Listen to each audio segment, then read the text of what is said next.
always get in trouble when I do it just You probably because, you know? he's up for that kind of stuff, and he's So I glad to think be we have black. to- You know? He's glad that he's working and not spending 24 hours a day with the kids.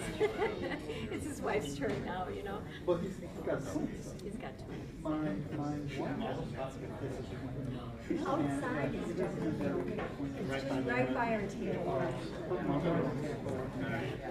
That's fine. Thank you for asking. No problem. And I believe that. Yeah, I can imagine. Brian was like, "Ooh, it's so much." But I think he had a good time. Is he still down there? Yeah. Yes, he is. Okay, great. And he has the same number and everything, and same office. You can Okay, just give him a I'll give him a call. We're actually doing our families for We're gonna have David and and also. Yeah. the last time I saw him, he had just taken up ukulele. I think a baritone, 20 minutes. Oh my goodness. Multi-talented. I don't know where around the Because there'll be a transition period, just to even. once you learn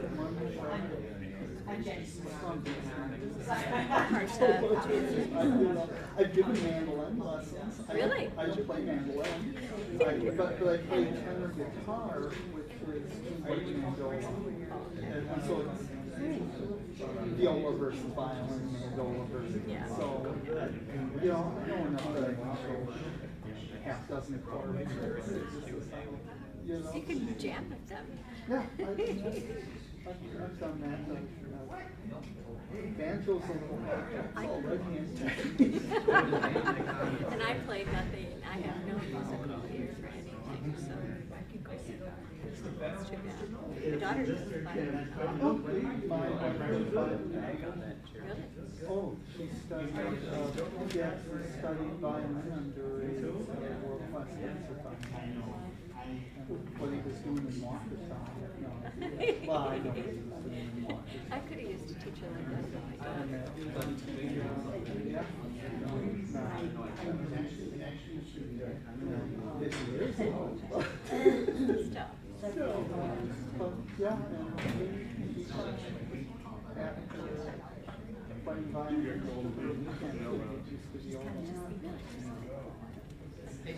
Must be good though. You know, the main thing the music score.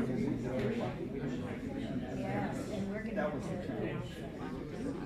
My daughter did really good in competition. She wasn't like the best, but I think she was second chair, which was good because she never practiced. You know, so I could she liked the violin, she liked playing it, but she just couldn't get her to take it too seriously.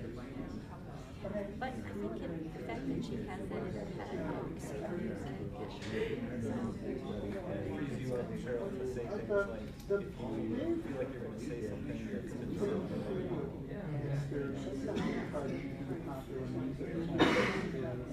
Is classical training and to want to play it as written and often. Everyone like fear of getting wrong notes. Whereas those who are come on top doing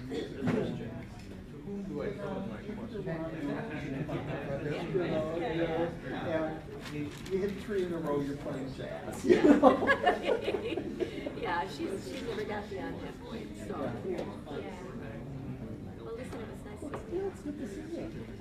I'm gonna take a back seat. I'm sure something might be all talking for us.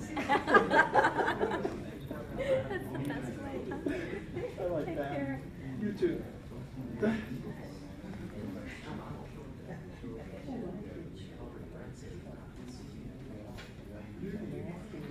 Hey Sharon, nice to see you. How was your bike ride? Oh, you did? Yeah. That's okay. We're novice.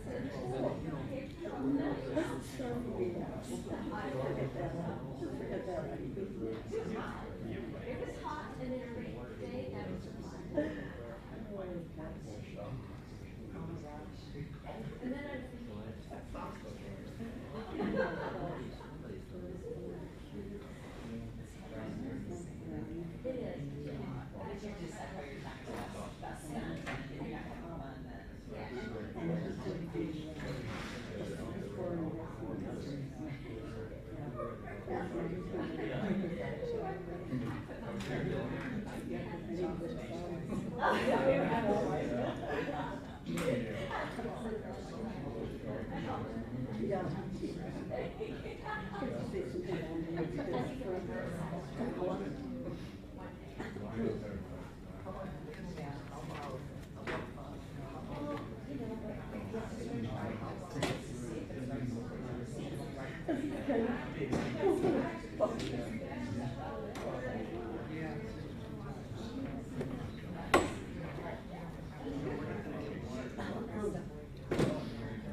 Check 1, 2. Here we are. Test, test.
Very good. How are you? So you're going to speak for it? Oh, definitely for it. Not a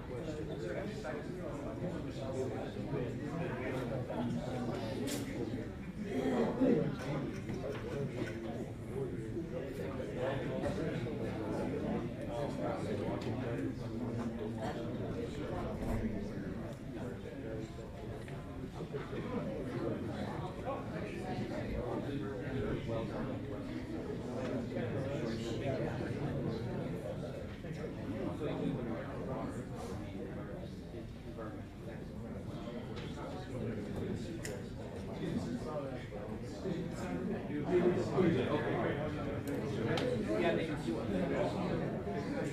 You know,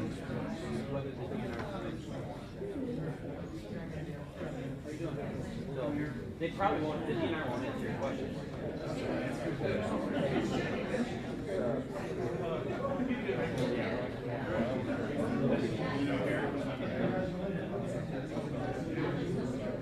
Very good. How are you? Thanks for coming.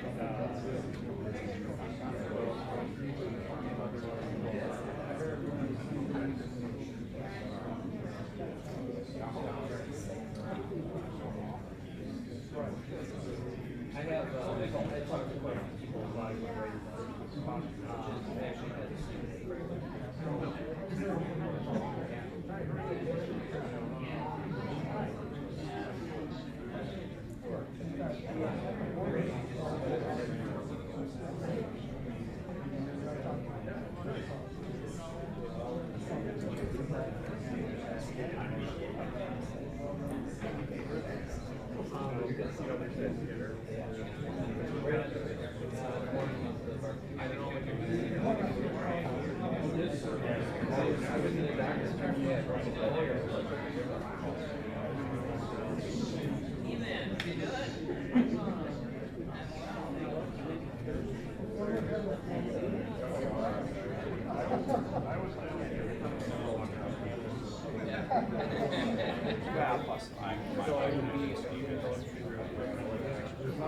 Interrupt just for a second.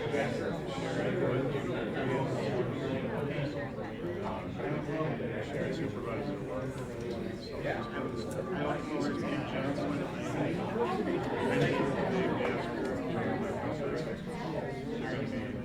Invading your office. They're very effective. I wouldn't say very. I'm here just to help you.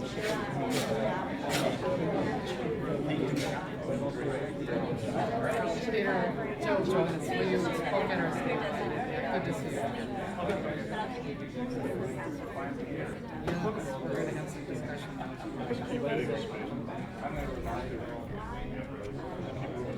There's a call there.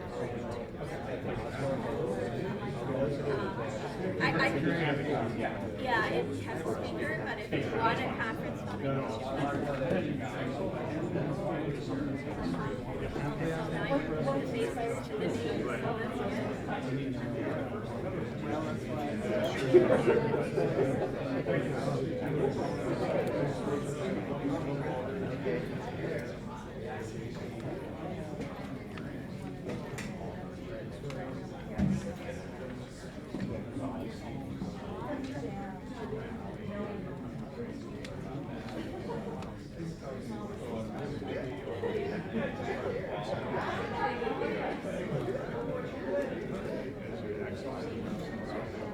But this is Right, it's very I know a lot of right.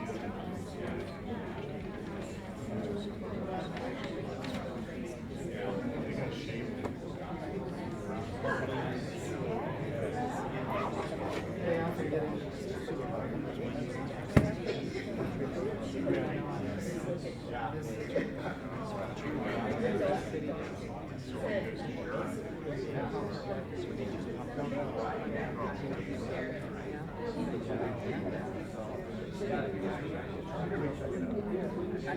have to tell you, when we're talking about your beaches, there needs to be a beacon. Guys, for real. What's this? I got something really good. I was thinking of You might touch it.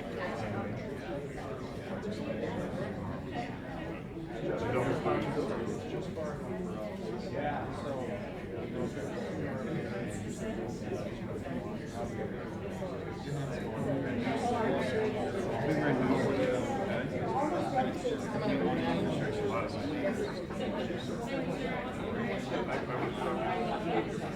Maybe not. No, I don't think so. But you're very young. Yeah. Thank you.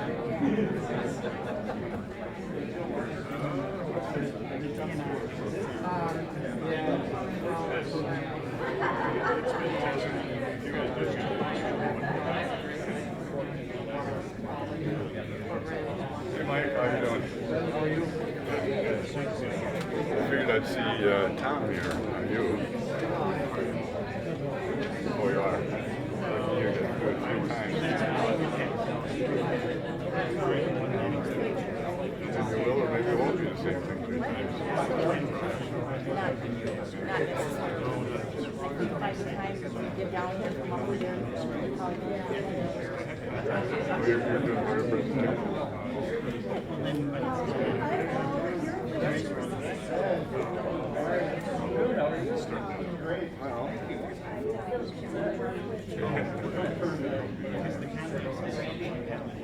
I had never been here before. How you doing? Afraid I wouldn't find it. No.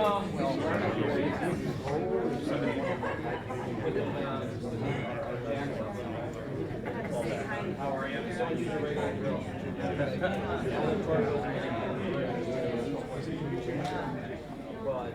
Okay, good seeing you guys.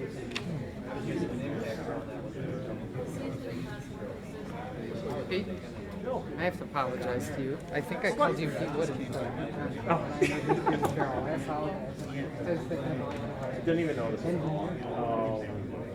have a kind of You know, I came up Main Street and then, I know it fairly well, you know.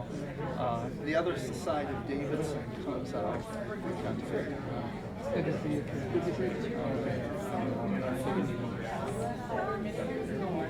I'll look to see what the traffic is like before I decide.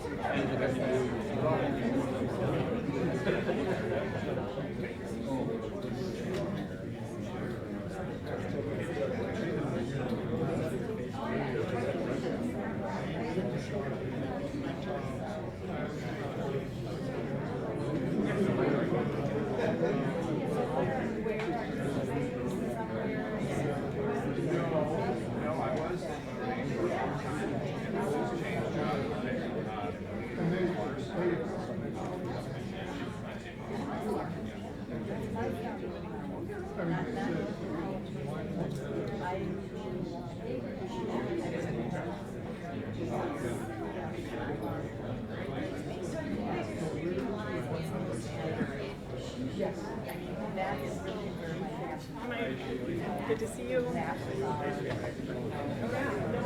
Appreciate somebody reading things back.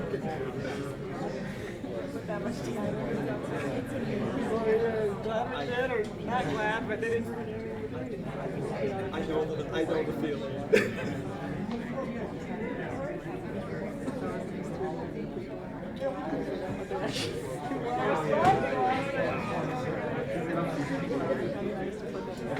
And tinted water you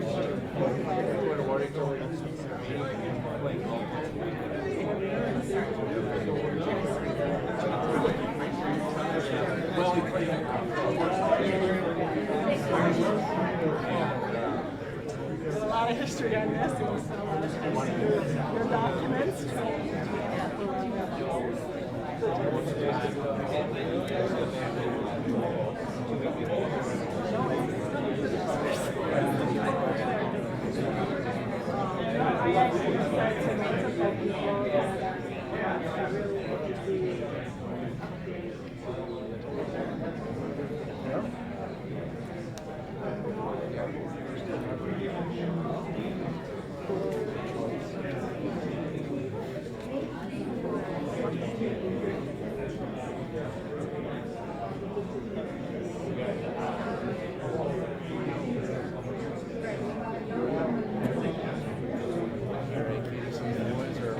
Playing happily now. We're going to start the hearing in about 5 minutes, so I just want to let people know if you haven't filled out a slip, please fill out a slip. Certainly not. There was a lot of effort that most of the people I talked with about that plan seem unaware that there's anything else in it besides the. We're going to start on time for about 5 minutes. Can't hear. Yeah, no.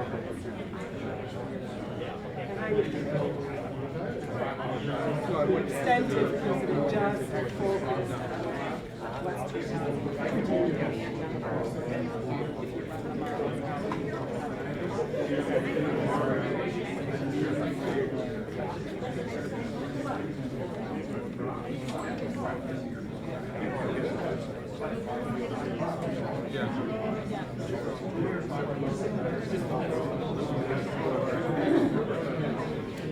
I put my plug in and haven't looked at that stuff.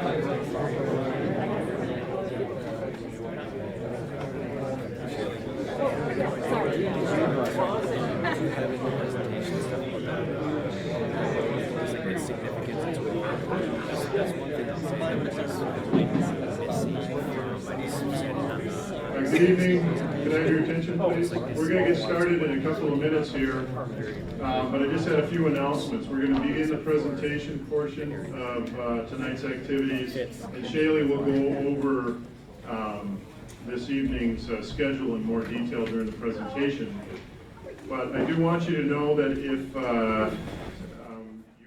we would like everyone to submit an appearance slip tonight, even if you don't plan to make a statement at the hearing portion of tonight's event.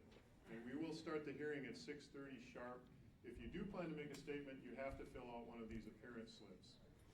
Following the presentation, we are going to have a question and answer session, but you must submit your question in writing. If you have a question, we have index cards for you to write your question on and bring it to any of the DNR personnel here. You can bring it up to us at the table or to the DNR employees sitting at the table at the entrance, or Bob is sitting at that door. Bob and Craig are at that door.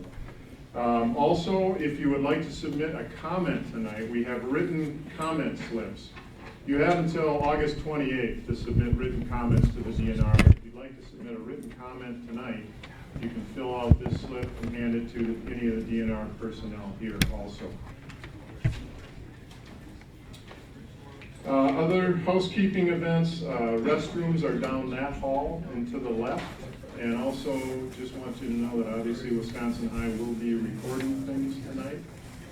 So we'll get started in about 4 minutes here with the presentation. Thank you.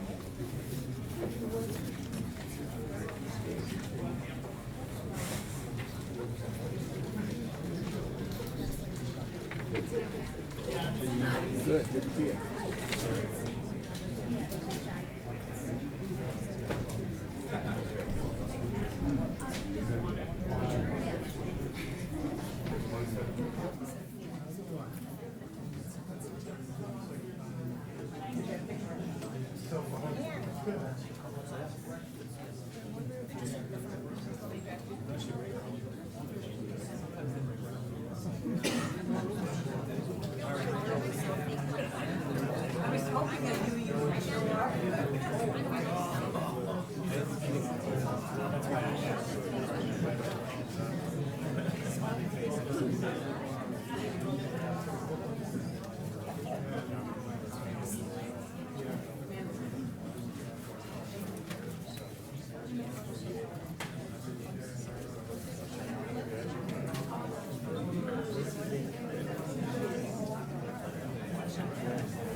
No, it's fine. I got a mistake. Wait a minute. Yeah. No, it's nice to have you here. Appreciate that. Big deal to come out this evening.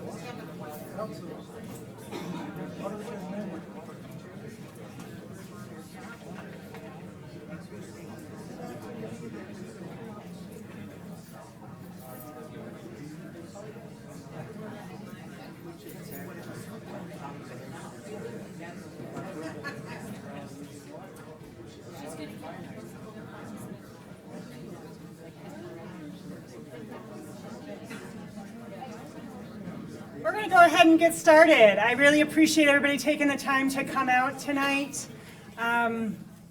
It certainly is pleasant to have such a big crowd to talk to and to have everybody's interest in this issue.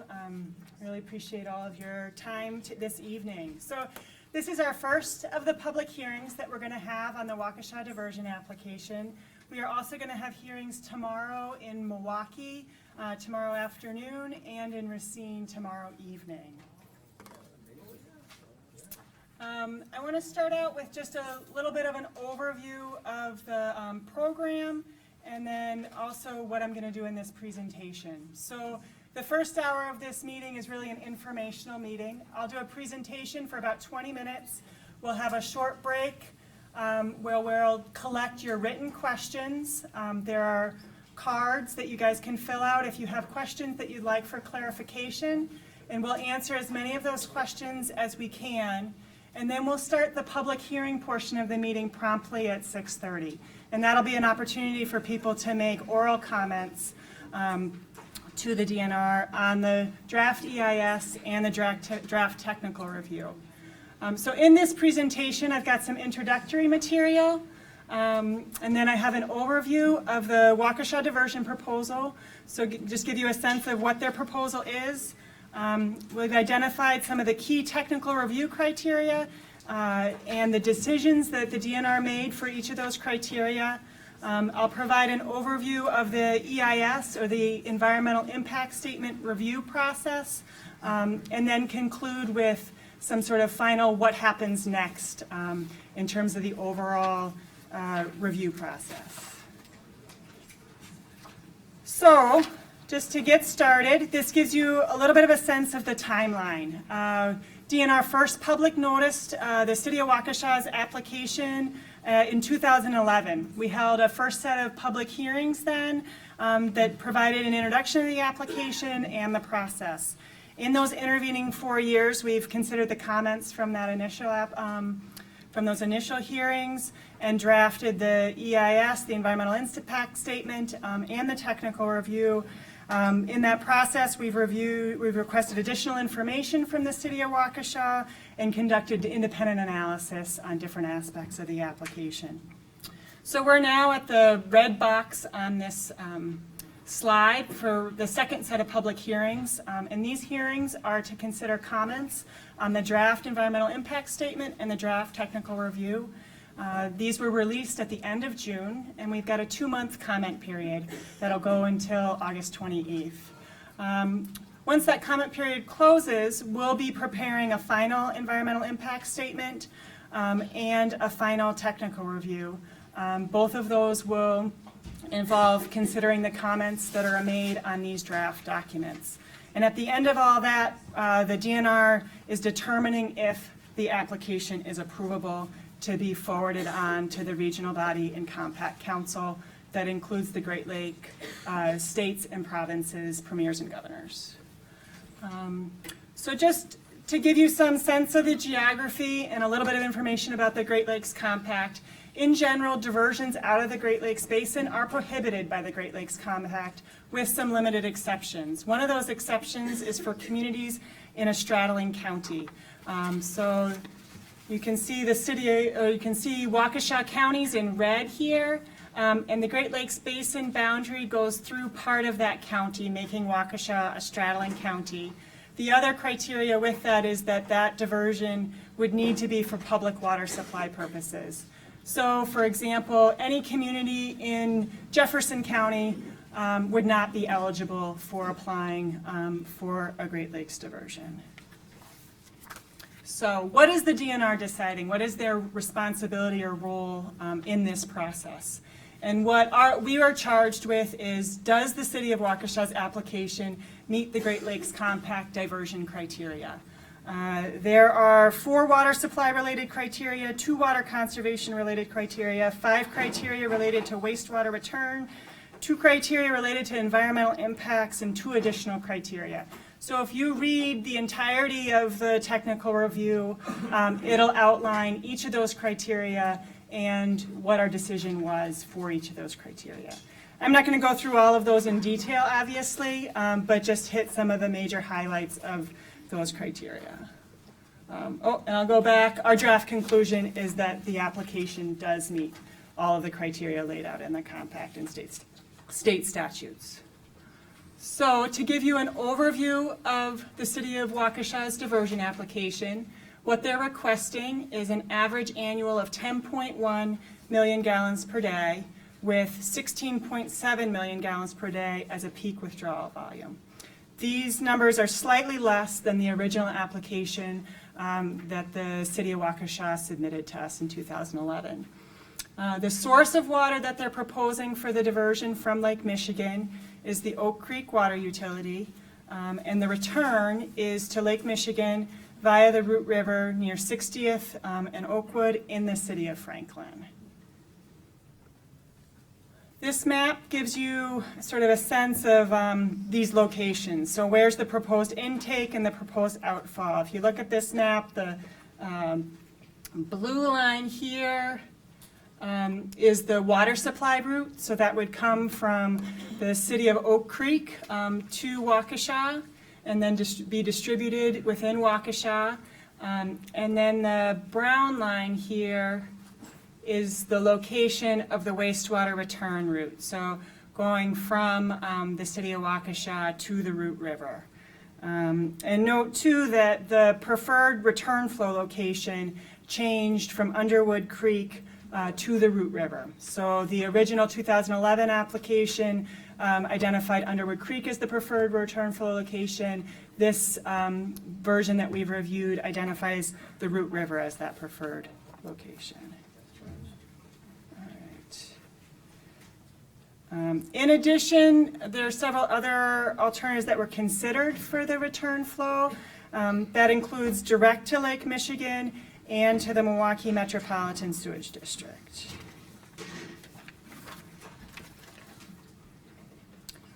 So this next slide has a lot of information on it.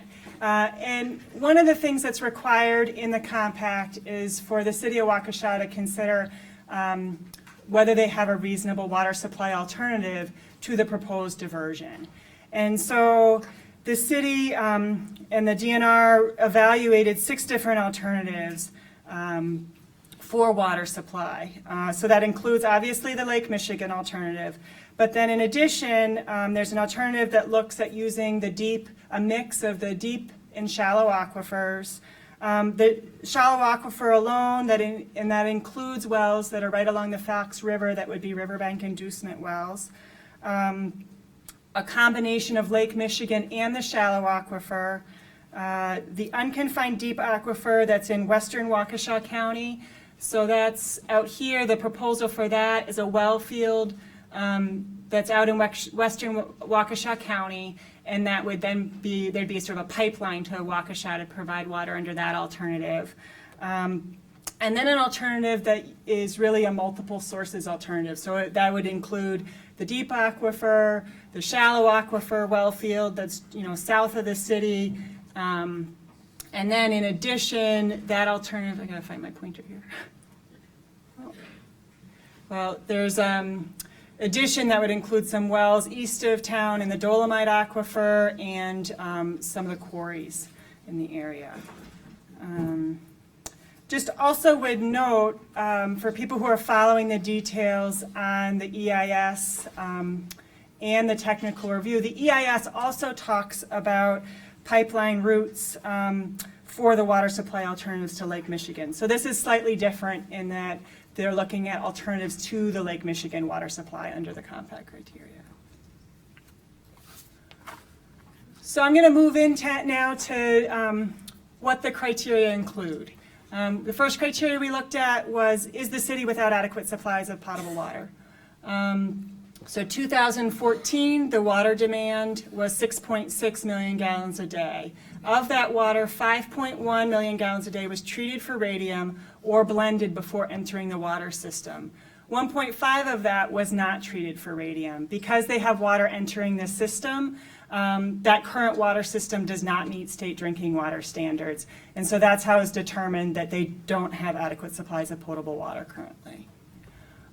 The next criteria that we looked at is that they're required to meet the water supply service area planning requirement.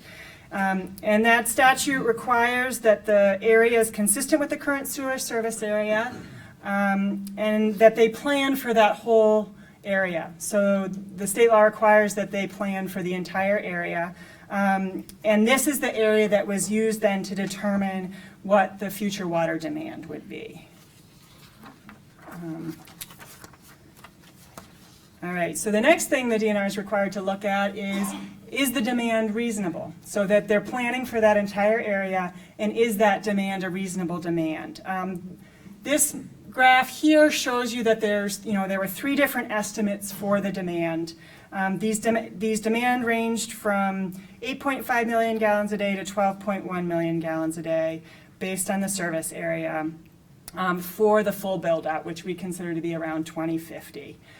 Essentially, this shows you that there's different ways of calculating demand, and that using these different methodologies, all of these analyses came to similar conclusions.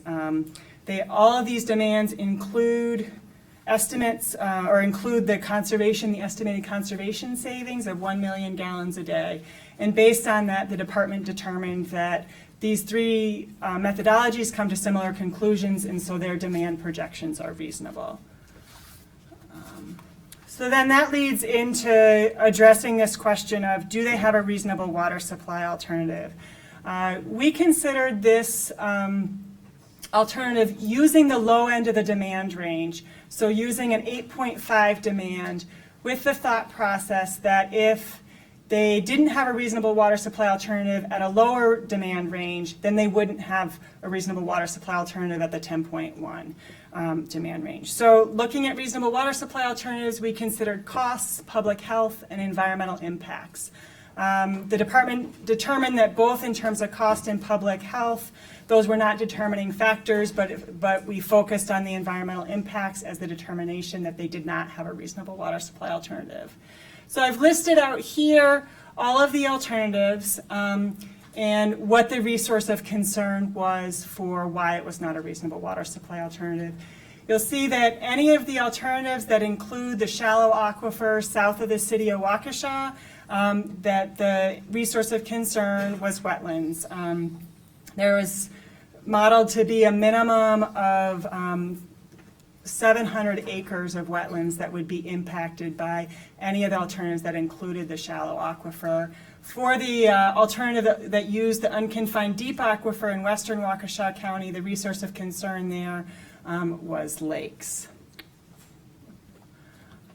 So water conservation findings. There are two criteria related to the water conservation. The first of these, can you avoid the diversion based on conservation? The department's conclusion there is you can avoid part of it. You can avoid 1 million gallons a day through the savings and the implemented through conservation measures, but that you can't avoid all of the diversion. And then secondly, they need to demonstrate that they'll implement water conservation measures that are environmentally sound and economically feasible. And there the department determined that the plan that they provided included all of the requirements that are listed in NR 852. And that's the water conservation rule that lists out, what the specifications of that plan and everything that they would need to meet. Next up for the criteria relate to wastewater return, so to the Root River.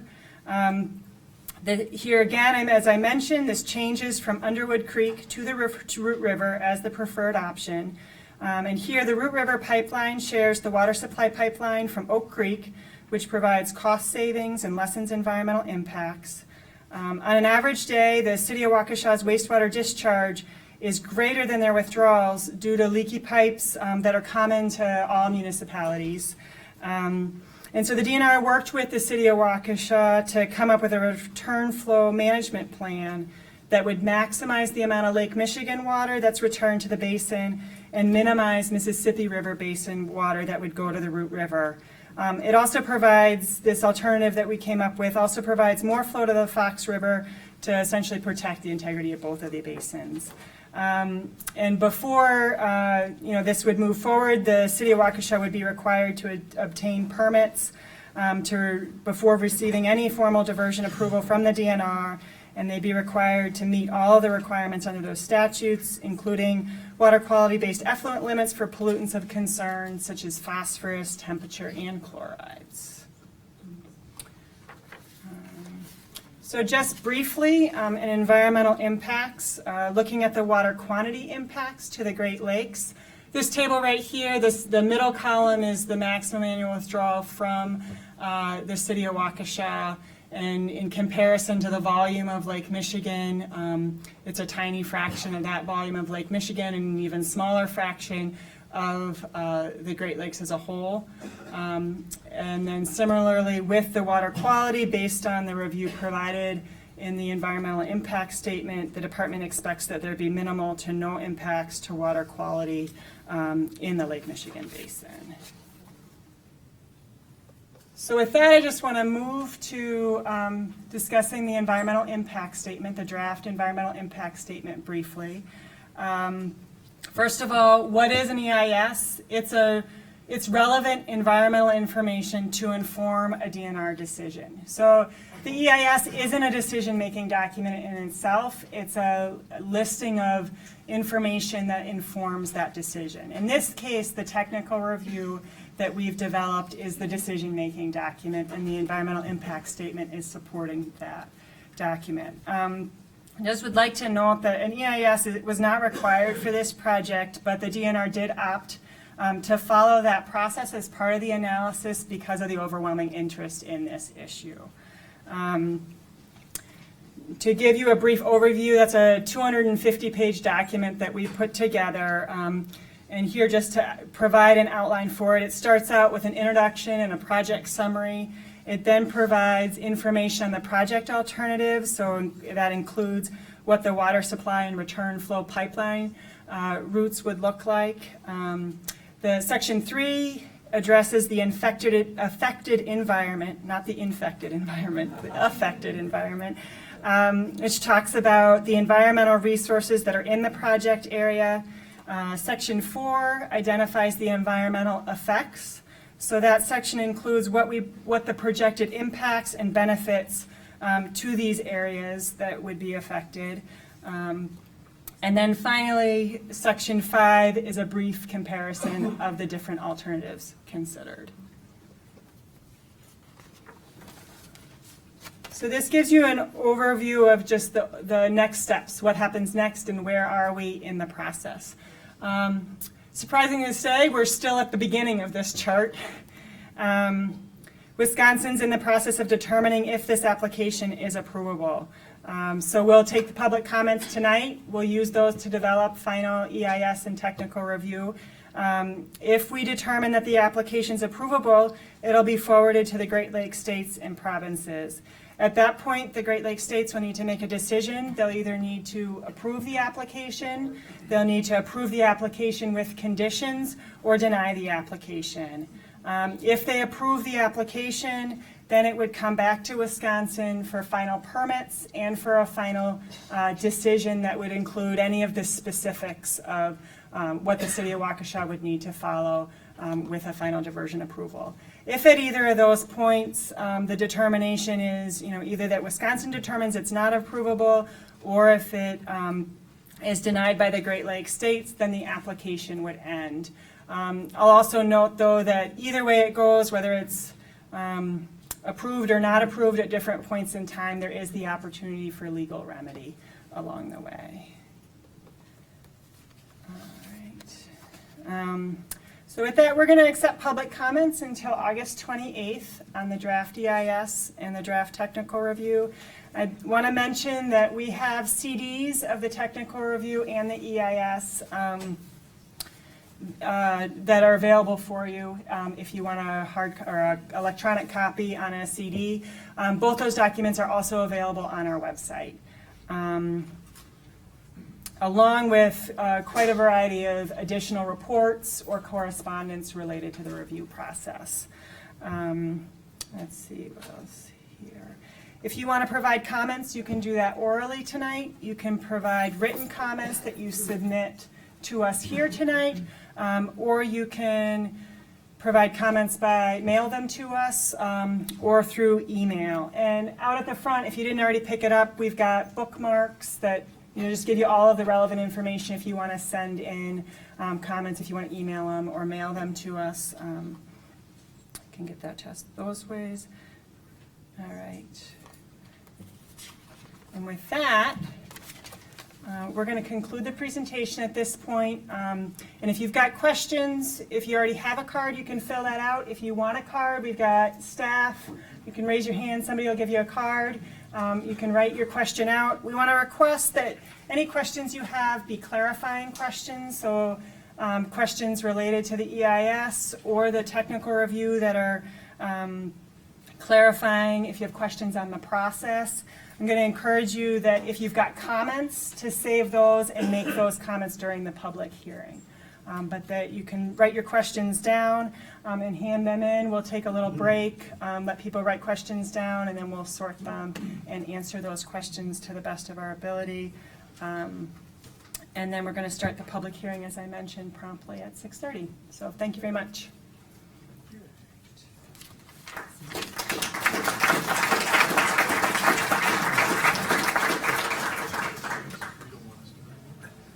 So raise your hand if you need a card for questions.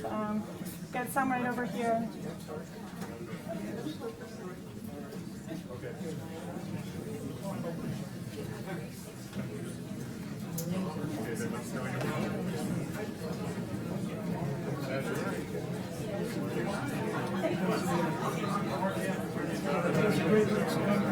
What's that?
Is it on now? It's on now.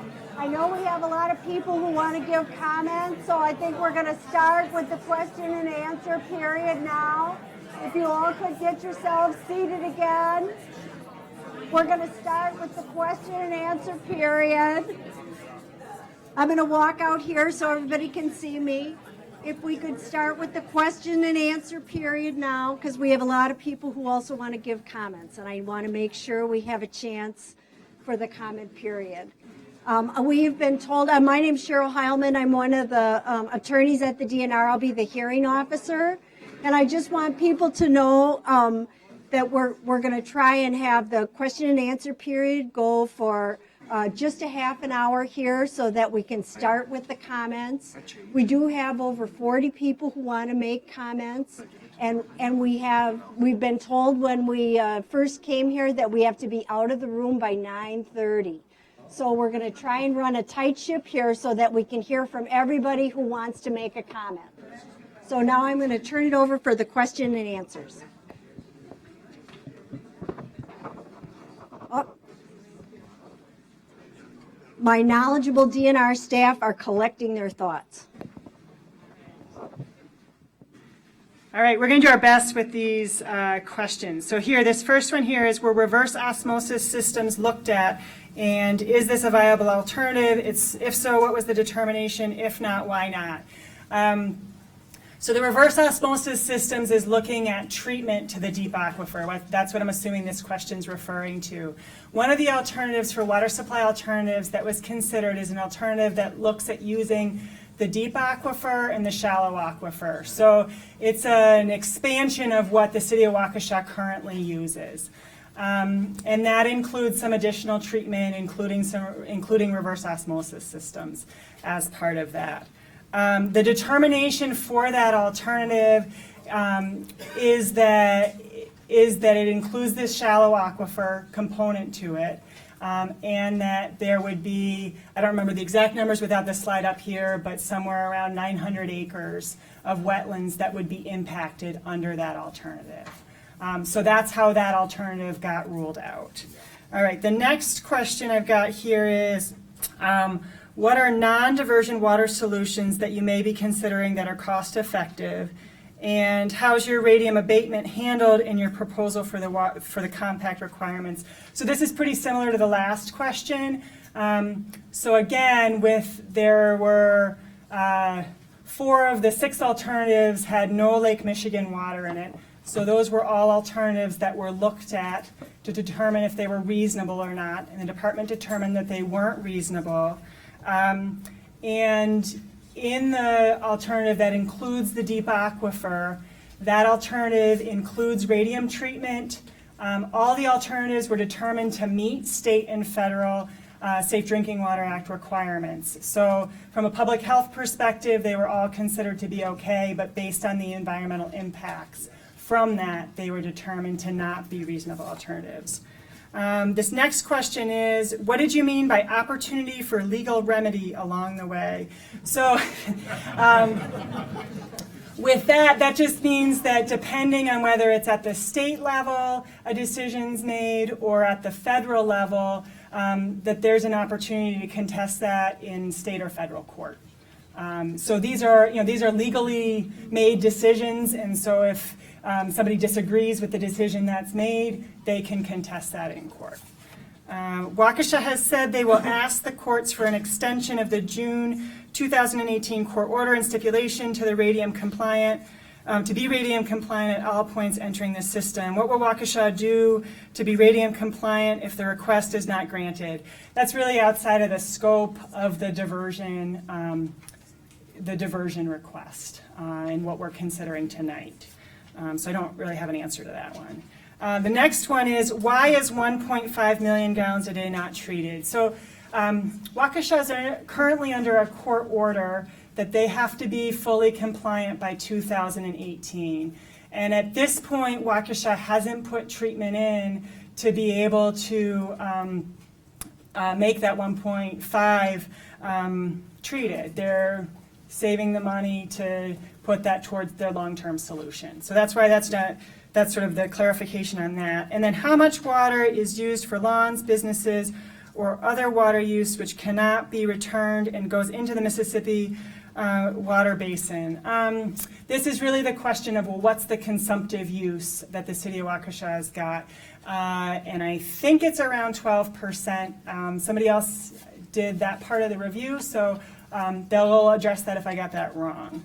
All right, so then this next question I have is, why was the non-diversion solution proposed by the Compact Implementation Coalition not included in the alternatives considered? Well, the first part to that is that alternative was put together and provided as a comment to the DNR after we released the technical review and the draft EIS. So that's sort of the first part to that answer. The second comment I'll make on that is that alternative includes a demand projection based on the current service area rather than the proposed water supply service area. So that was a water supply service area was proposed or was delineated by the Southeast Wisconsin Regional Plan Commission, and the state statute requires that we look at a water supply service area plan with a planning area developed by the Regional Plan Commission. So the alternative that's closest in the application is this deep and shallow aquifer alternative. But that alternative is similar, but it includes a bigger demand and includes greater impacts to wetlands in the shallow aquifer. And with that, I'm gonna turn it over, and I think that for press purposes, I was asked to reiterate that I'm Shaylee Pfeiffer, and we'll get another DNR staff person's gonna come up and provide some additional answers to questions. If you still have questions, you can keep turning those in, and then you guys can just identify yourselves. Hello, I'm Dave Sieber. I'm the Bureau Director for DNR's Environmental Analysis Program, and there's one question on the EIS. Was energy use looked at in the EIS? And the answer is yes. Chapter 4 has several subsections for each one of the alternatives, and one of the topics that's covered for each one of those alternatives is the energy use. Hi, I'm Chris Fuchsteiner with the Water Use section in the Wisconsin DNR. I have a couple questions here. One was, in developing the plan, what type of land use is planned for areas not currently served by water utility? And the answer, I can't give specifics, but the plan doesn't change anything in the comprehensive plan. So the land use used in any sort of projections were the land use that was planned in the applicable comprehensive plans, either the town, city, or county. Secondly, did the department consider any other potential scenarios for future water supply service areas for the Waukesha water utility besides the submitted water supply service area? The answer to that would be no. The statute has Sewer Pack delineate the area and submit it to us, and Sewer Pack did that according to the statute, and that's what we're considering.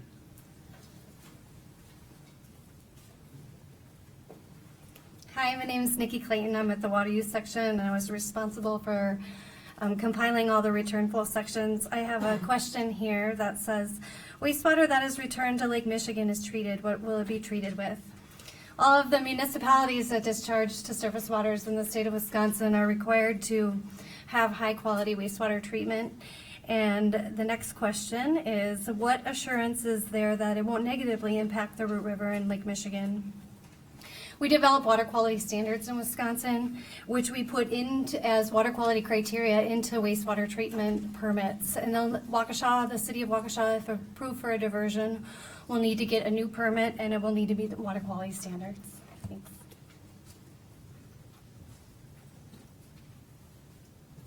Hi, I'm Eric Ebersberger. I work with the Department of Natural Resources. Question states that articles critical of the diversion claim Waukesha will be unable to return water commensurate to its usage. Is there any science to support these claims? And regardless, will these claims impede the approval of the diversion?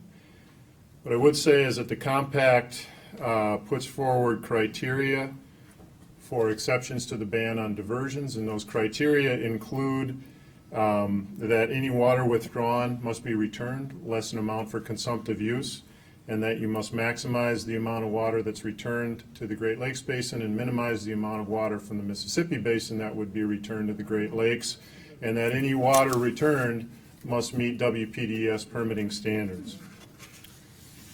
Question is, will there be a method for future public review of ongoing compliance of conditions if a diversion is granted? If a diversion were granted, any diversion approval would require annual reporting. The DNR would make those annual reports available on its website. Is there a possibility other Waukesha County communities could also obtain diversions? The compact, as Shaylee explained, bans diversions with two limited exceptions. One for straddling communities, communities where the political boundaries of the community actually straddle the Great Lakes Basin divide, and then communities in straddling counties. Just as Waukesha, its community boundaries lie within the Mississippi Basin, but the county straddles the subcontinental divide. So the compact itemizes strict criteria for those exceptions, for meeting the exception criteria. So any community meeting either the community in a straddling county or straddling community could propose a diversion. Will conditions be placed on the city of Waukesha limiting future expansion of its boundaries? Not through this process, but the aerial extent of the water supply service area would be the limit of where Great Lakes water could be expanded without an additional diversion request. So if the diversion were approved in the aerial extent of the water supply service area, to go beyond that would require a new diversion request. How is the water supply service area approved? The water supply service area, according to Wisconsin's compact implementing statute, the water supply service area has to be the diversion area, rather, has to be consistent with a water supply service area that's delineated in accordance with statute. The statute specifies that sewer PAC, the regional planning body, has to delineate that area to be consistent with the area-wide water quality management plan, most specifically with the sewer service area.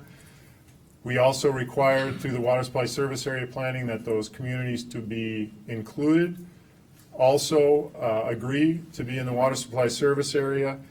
The DNR has not approved the water supply service area plan. We have found the water supply service area plan to be approvable with conditions, and before any diversion were granted, the department would be approving a water supply service area plan.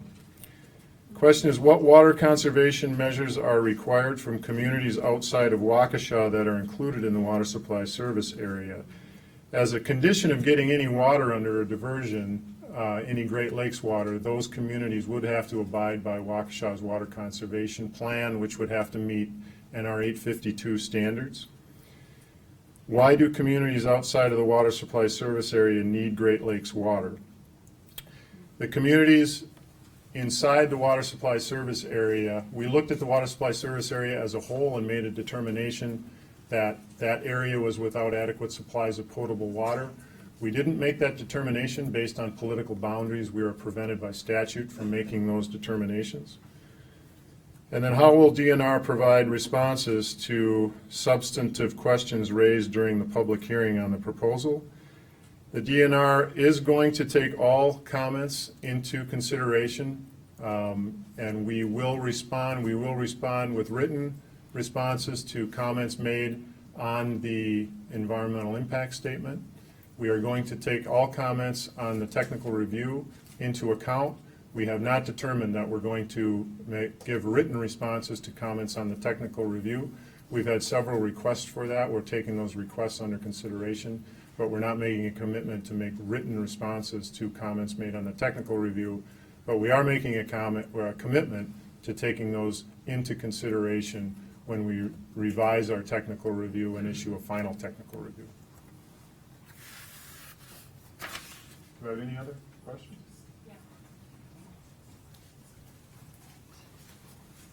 All right, I have one more question here. I'm not going to read all of this. Essentially, the gist of the question is about the costs of providing the city of Waukesha with water and a concern about the additional 5 jurisdictions, the towns that are part of the service area. And so the question here is, why were these 5 outlying areas added to the original proposal? And actually, they were not added to the proposal. The water supply service area was delineated before the 2011 application was submitted, and all of those communities were part of the original application. So that wasn't a change to add those with the revised application. With that, unless there are other questions that have been handed in, is anybody, any other questions around? It doesn't look like it. So with that, I'm going to turn it over to Cheryl Heilman, who will start the public hearing portion of the presentation. We're gonna, can you hear me? Am I on? Good enough? Okay. We're gonna go ahead and start the public hearing process. It might take us a little while to get set up, but as I mentioned, we have a number of people who want to offer comments, and so we want to give as many of you a chance as we can. Is my tape recorder on? Okay, and once it is, I'm gonna again formally welcome you all to today's hearing. My name is Cheryl Heilman. I'm an attorney with the Department of Natural Resources, and I've been asked to be the hearing officer at the hearing tonight. With me at the table are Eric Ebersberger and Dave Siebert. You've also met a number of other DNR employees who are here and staff to listen to your comments tonight. The purpose of the hearing is really to hear from you with regard to 2 documents. One is the draft technical review document, and then the other is, and I only have a portion of it, the draft environmental impact statement. Both of these are prepared for the City of Waukesha's proposed diversion of Great Lakes water for a public water supply with a return flow to Lake Michigan. As has been mentioned already tonight, under the Great Lakes St. Lawrence River Basin Water Resources Compact, the City of Waukesha is a community within a straddling county, which means that the city's boundaries are in a county that lies partly within the Great Lakes Basin and partly outside the basin. Therefore, the City of Waukesha must apply to the Department of Natural Resources in order to divert Lake Michigan water to the city. We have already asked this, but I'm going to ask again if everyone who's here would please fill out an appearance slip. That's especially important if you want to give a comment, but it's also important for us, even if you don't want to register the number of people who've come to the hearing today.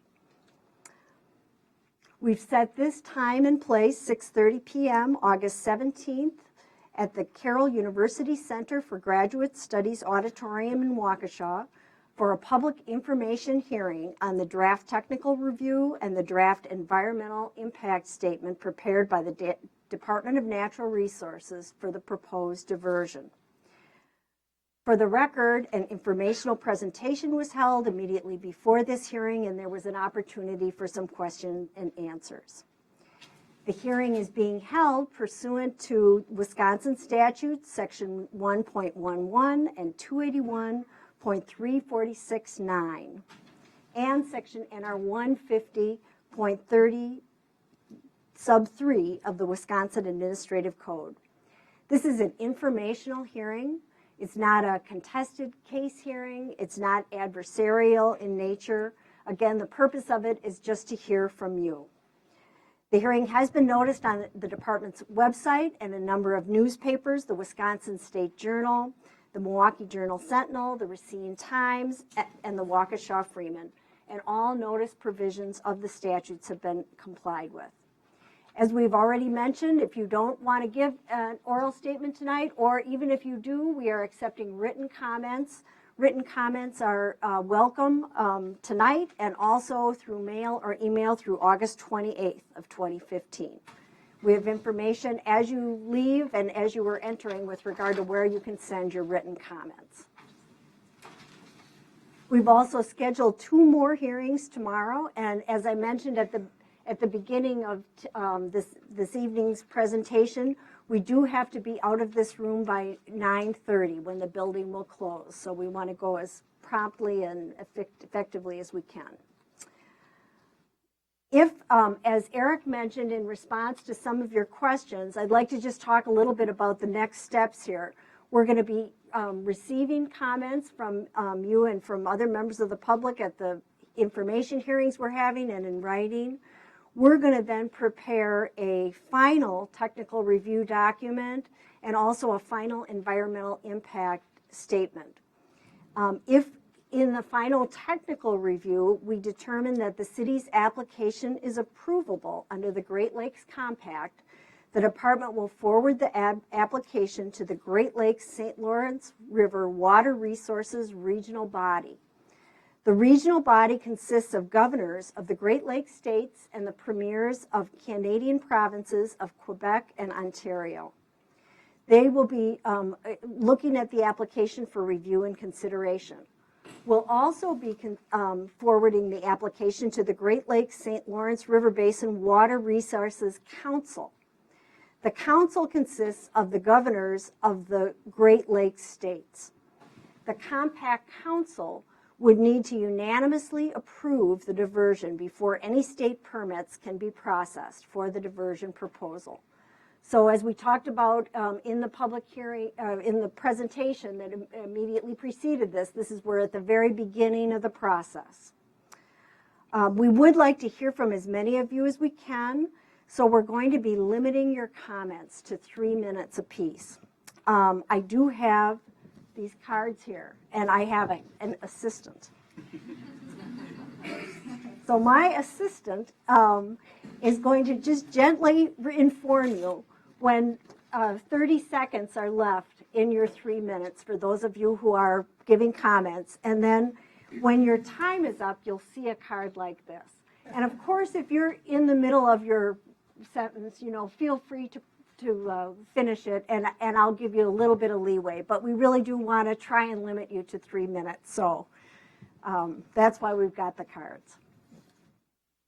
I'm going to be calling people up one at a time, and we'll let you know who's going to be next in line. So there's 2 chairs behind the podium. When you give a comment, we'd like you to come up to the podium. And for those who are kind of waiting in line, we've got those chairs there so that we can move promptly. I would like to now just cover just a few really basic ground rules, which I know we'll all respect. First, given the acoustics of the room and the number of people here today, we would really appreciate it if there would be no side conversation. So if you decide that there's something that you want to comment on or talk to your neighbor about, there are rooms. There's a room over off to the side here where the restrooms are and where there's beverages and that kind of thing. We'd ask you to take your comments outside. And that's really, the other thing is that I know that this might be an important issue to many people, and there might be differences of opinion. And so because we would like to be respectful of everyone's, I'm going to ask you not to, indicate either positively or negatively how you feel about a comment. So no applause and maybe no discontent if there's disagreement, because we do want to hear from everybody. So with those ground rules, we did make a commitment to allow elected officials to speak first. And so first on my list for comments, and these are people who I know will respect the cards, Sean Riley is the first to give a comment. And then next is, and I will apologize if I don't get your name exactly right, John M-A-R-E-R, Merrick, excuse me, and then Larry Nelson. But if you could, everyone who comes up, if you could be so kind as to state your name for the record and your address. Should I start? You can start. Okay, Sean Riley, Mayor, City of Waukesha, 121 East Park Avenue, City of Waukesha. Thank you for the opportunity to provide my comments. As mayor of Waukesha, my job is to see that the needs of the families and businesses in Waukesha have the resources and services they need. No service is more important than a healthy and dependable water supply.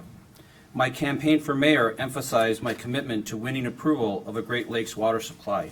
I received 62% of the votes cast in that election against the incumbent. There are many that portray the review of our application as a choice between providing safe drinking water for Waukesha or protecting the Great Lakes. The truth is, our application does both. Our use will not harm the Great Lakes or set a precedent for harm to the Great Lakes by others. Since our application meets the terms of the compact, its approval will provide a strong and essential legal defense against any attempted water withdrawals and diversions that do not meet the terms of the compact. Approval of our application will not lead to hundreds of requests for Great Lakes water. The Alliance for the Great Lakes estimated that 4 communities similar to Waukesha may apply for water under the compact within the next decade. The compact requires that there be no reasonable alternative. Opponents to our application attempt to confuse the public by using the term last resort, as opposed to the correct term, no reasonable alternative. Lake Michigan is not Waukesha's last resort, but it is its only reasonable alternative. The compact does not require total depletion of the local aquifer in order for a community to be eligible for water from the Great Lakes. In addition, it is frustrating that opponents claim the state's service area law is inconsistent with the compact. Governor Doyle's administration, who helped write the compact, also wrote the service area law. When the compact was adopted, it was expected that Waukesha's application would include the proposed service area. During the 2 years that Wisconsin's compact bill was discussed and negotiated, not a single person or group opposed the provision that created the water supply plan law. It is simply bad faith to support a law that requires an expanded service area and then insists that the application be denied because of an expanded service area. The claim by our opponents that is most troubling, however, is that the continued use of groundwater by Waukesha means, in quotes, means there is no environmental impact to surrounding wetlands, surface waters, or the deep groundwater aquifer. This blatantly false claim proves that the Compact Implementation Coalition is willing to say anything to prevent Waukesha from using Lake Michigan water. It denies a basic environmental fact. Groundwater use affects surface waters. In summary, the DNR's extensive analysis got it right. Lake Michigan is the only reasonable water supply for Waukesha. Let's move forward so Waukesha can have a sustainable and healthy water supply, and let's prove that the compact does and will protect the Great Lakes. Thank you. Thank you very much. John Merrick. Sorry for getting your name wrong. I apologize for poor penmanship. And My name is John Merrick. I'm the chairman of the town of Waukesha. One of the defining issues in the election where I was elected in 2013 was the inclusion in the water service area for the city of Waukesha. The Waukesha Town Board, current board, as well as the previous board, was in support of the Great Lakes Diversion application and our inclusion in it. There is a clear threat to the groundwater in the shallow aquifer that serves nearly all of the town residents if the city of Waukesha were denied the diversion application and would rely on the shallow aquifer. Moreover, at an informational meeting, this issue was discussed in May of 2013. Several hundred town residents attended, and after presented with the facts, over 90% of those in attendance supported this application and inclusion in the city of Waukesha's service area. There is currently contamination in some town of Waukesha residents' wells, and it would be short-sighted to deny any town resident the ability to, at some point in the future, have access to clean water and sewer service. Thank you. thank you, Mr. Nelson. And then after him, Andy Ryland, and then Joan Coor. Thank you very much. My name is Larry Nelson. I was a Waukesha alderman from 2000 to 2006, the Waukesha mayor from 2006 till 2010, and I'm currently a Waukesha County supervisor since 2012.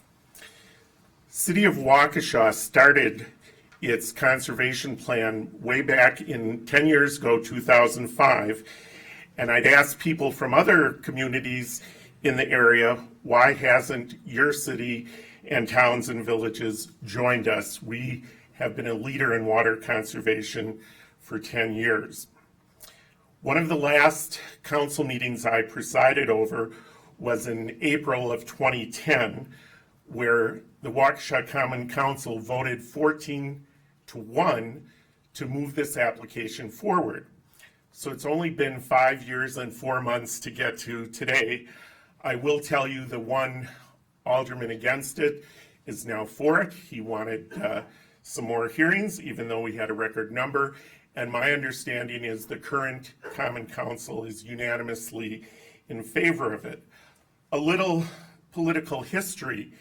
In 2008, when Congress passed this, it was by a huge bipartisan margin. President Bush was happy to sign it. Senators McCain and Obama, who were running for president against each other, both supported it. And there was so much support, it got very little media attention. But it was passed, and this really should not be a political decision. As it's been already mentioned by the current mayor, it was under Governor Doyle's DNR when the boundaries were set by the DNR and Sewer PAC. I've been a member of the Sierra Club since the early 1980s and a long-time environmentalist. Therefore, it's very disappointing to see the groups opposed to this plan, which is the most environmentally safe solution. You heard from the DNR, Plan B, if this is rejected, will be forced to go to shallow wells, which will not be good for the environment. A successful Waukesha water application will prove that the compact works. It'll be good not only for the city of Waukesha, but also for southeastern Wisconsin and the entire Great Lakes region. Thank you. Mr. Leland, then Joan Francoeur, and then Sharon L-E-A-I-R. Lear. Thank you. My name is Andy Ryland. I reside at 1012 Field Ridge Court. I represent the residents of District 13 as a member of the Waukesha Common Council, and I'm also the Common Council President. Thank you for the opportunity to provide comment this evening on your draft technical review and environmental impact statement. My district, as an FYI, includes the southwestern part of the city and is mainly made up of residential homes. As a resident and someone that listens to many other residents, we all share a strong desire to get safe drinking water and to make sure that the solution is one that we will be reliable and long-lasting. I'm confident from the briefings and from examining the extensive and detailing engineering behind this proposal that it is the correct solution. It is disappointing though, to see outside special interests proposing alternatives that have obvious legal, engineering, and planning flaws, and that would only be, at best, a short-term approach. The alternative promotes the application of treatment technology that has only been used in one smaller community. The residents in Waukesha do not believe we should spend significant dollars on that type of questionable approach. Let's be absolutely sure that the solution will last and will not have to be redone at an enormous additional cost in the future. There is also seems to be a perception that Waukesha project would harm the Great Lakes. I have not heard anything tangible that supports that argument. As you have identified in your review, this project will not only have adverse impact on Lake Michigan, will not have any adverse impact on Lake Michigan. It also prevents further damage to local groundwater and wetlands and streams, as you have mentioned several times this evening. If there are future proposals by other communities that straddle counties, they need to be evaluated on a case-by-case basis. and rejected if they cannot provide the same level of Great Lakes protection that is provided by the Waukesha proposal. On the other hand, if others do similar projects with no adverse impact on the Great Lakes, they should be approved.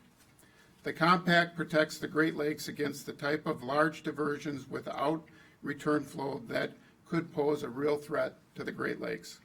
Waukesha's proposal is only a precedent for the possible proposals by communities in need to straddling counties that return water to the Great Lakes and that do not cause environmental harm. I'm going to skip some of my comments because I'm running out of time here. For the well-being of our families, our water supply solution must include adequate flow to provide reliable service to residents and private users. Thank you. Thank you. And we're happy to take the rest of your comments. I will email it. Thank you. Joan. Thank you. Good evening, everybody. My name is Joan Francoeur. I'm an alderman in the city of Waukesha. I've served since 2003 and have participated either through conference calls, reading of documents, voting, and other ways in the past 10 years with regard to this application. I wanted you to know that I serve a district in the western part of the city, and I represent those 5,000 people who are in support of this application. My district neighbors support it and would request that it be approved. I believe it to be a safe and a sound request that will offer not only today's residents, but our future residents a safe supply that is sustainable, and that I believe it also underscores our region and our state's commitment to the environment we all share. I would just make a side comment that my family would be surprised I didn't take 3 minutes. Thank you. Sharon, then Peggy Bull, and Dave Pry. Okay. Thank you. I'm Sharon Lear. I'm town chairman in the town of Genesee. I've been chairman for about 22 years and been on the board since 1981. Genesee agreed to support the city of Waukesha's application for Lake Michigan water supply for many legitimate reasons. We support the conclusions and recommendations of the DNR in the draft technical review and EIS. Portions of the town of Genesee were recommended for inclusion in the proposed service area by the DNR and sewer PAC for very legitimate reasons. As stated in your department's review, those particular areas were designated as special casing areas, which require more stringent well constructions for potable wells. The department also stated that a survey of wells noted bacterial well contamination in 38% of them. The town agreed to allow that portion of Genesee to be a part of the application after extensive consideration and based on the above reasons, in addition to the fact that the board was very concerned that continued drawdown of the groundwater from the city's high cap wells would have an adverse effect on wetlands, streams, and local wells. Groundwater does not stop at municipal boundaries. And what Waukesha needs to do to protect their water supply affects municipalities all over the area. So we remain in support of this, and we feel that this application serves to protect our environment and our future freshwater supply needs. Thank you. Ms. Bull, Peggy Bull. Hello, I'm Peggy Bull. I am a former alderman for the city of Waukesha. I spent a year on the Waukesha Water Utility Board. I think I spent that year reading, going to engineering places that the Waukesha Water Utility was using, and I'm convinced that this is a sound policy. And if we can look at the criticisms one by one and refute them, which is what I've been hearing tonight, our town deserves good water. We cannot have Dan Dukniak, the the head of the water utility, going to the Journal Sentinel and saying, well, your house values are in the toilet now because there's no water, or the water is now very, very expensive, or like the hospital in Roscoe, Illinois, it's served exclusively by reverse osmosis water. This is very costly, and anyone who has a reverse osmosis system knows that you use water to then get your filtered water in the bottle. So thank you so much for allowing me to speak and for this hearing.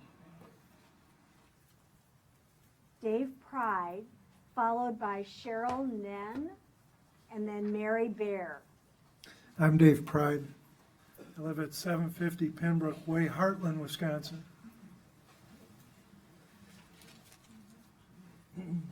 I just want to start by thanking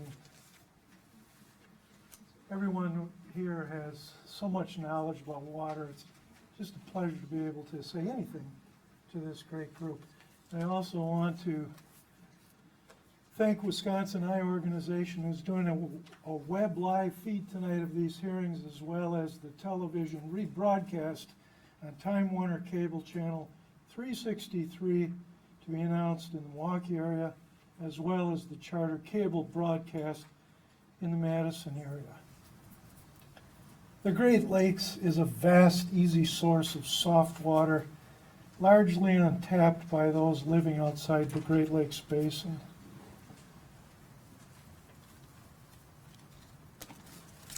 I'm going to ask everybody to think outside the box now a little bit. We just had a map up here a little while ago. It had Brookfield a lot closer to us than Oak Creek.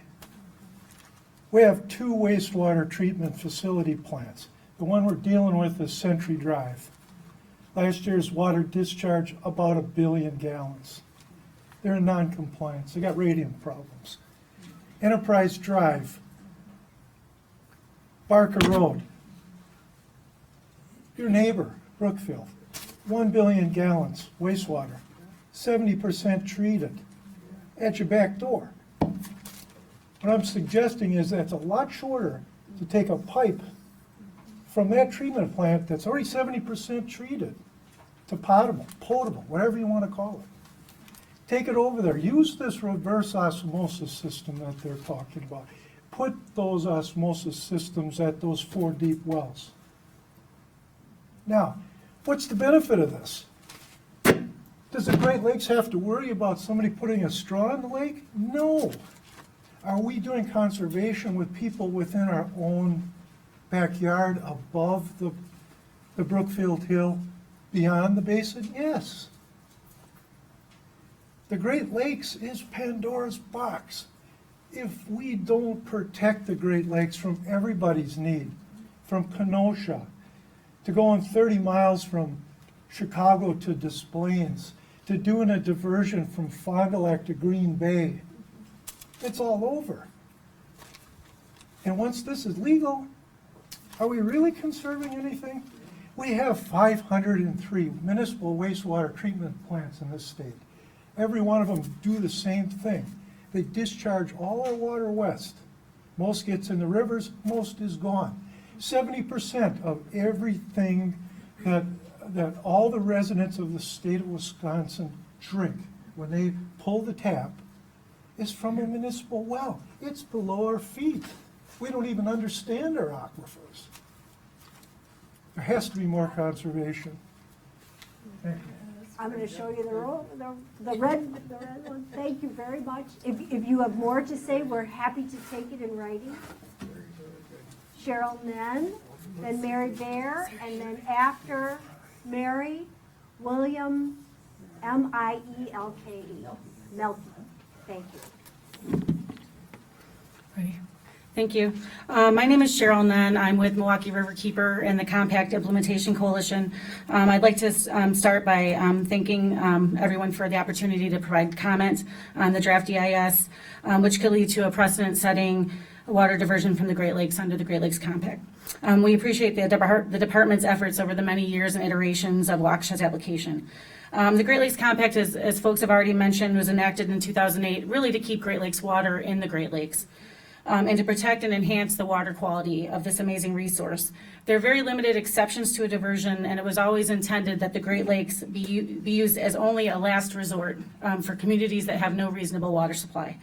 While Riverkeeper has concerns with several areas surrounding this application and the EIS and technical review, I'm going to just talk a little bit tonight about return flow aspects of the application.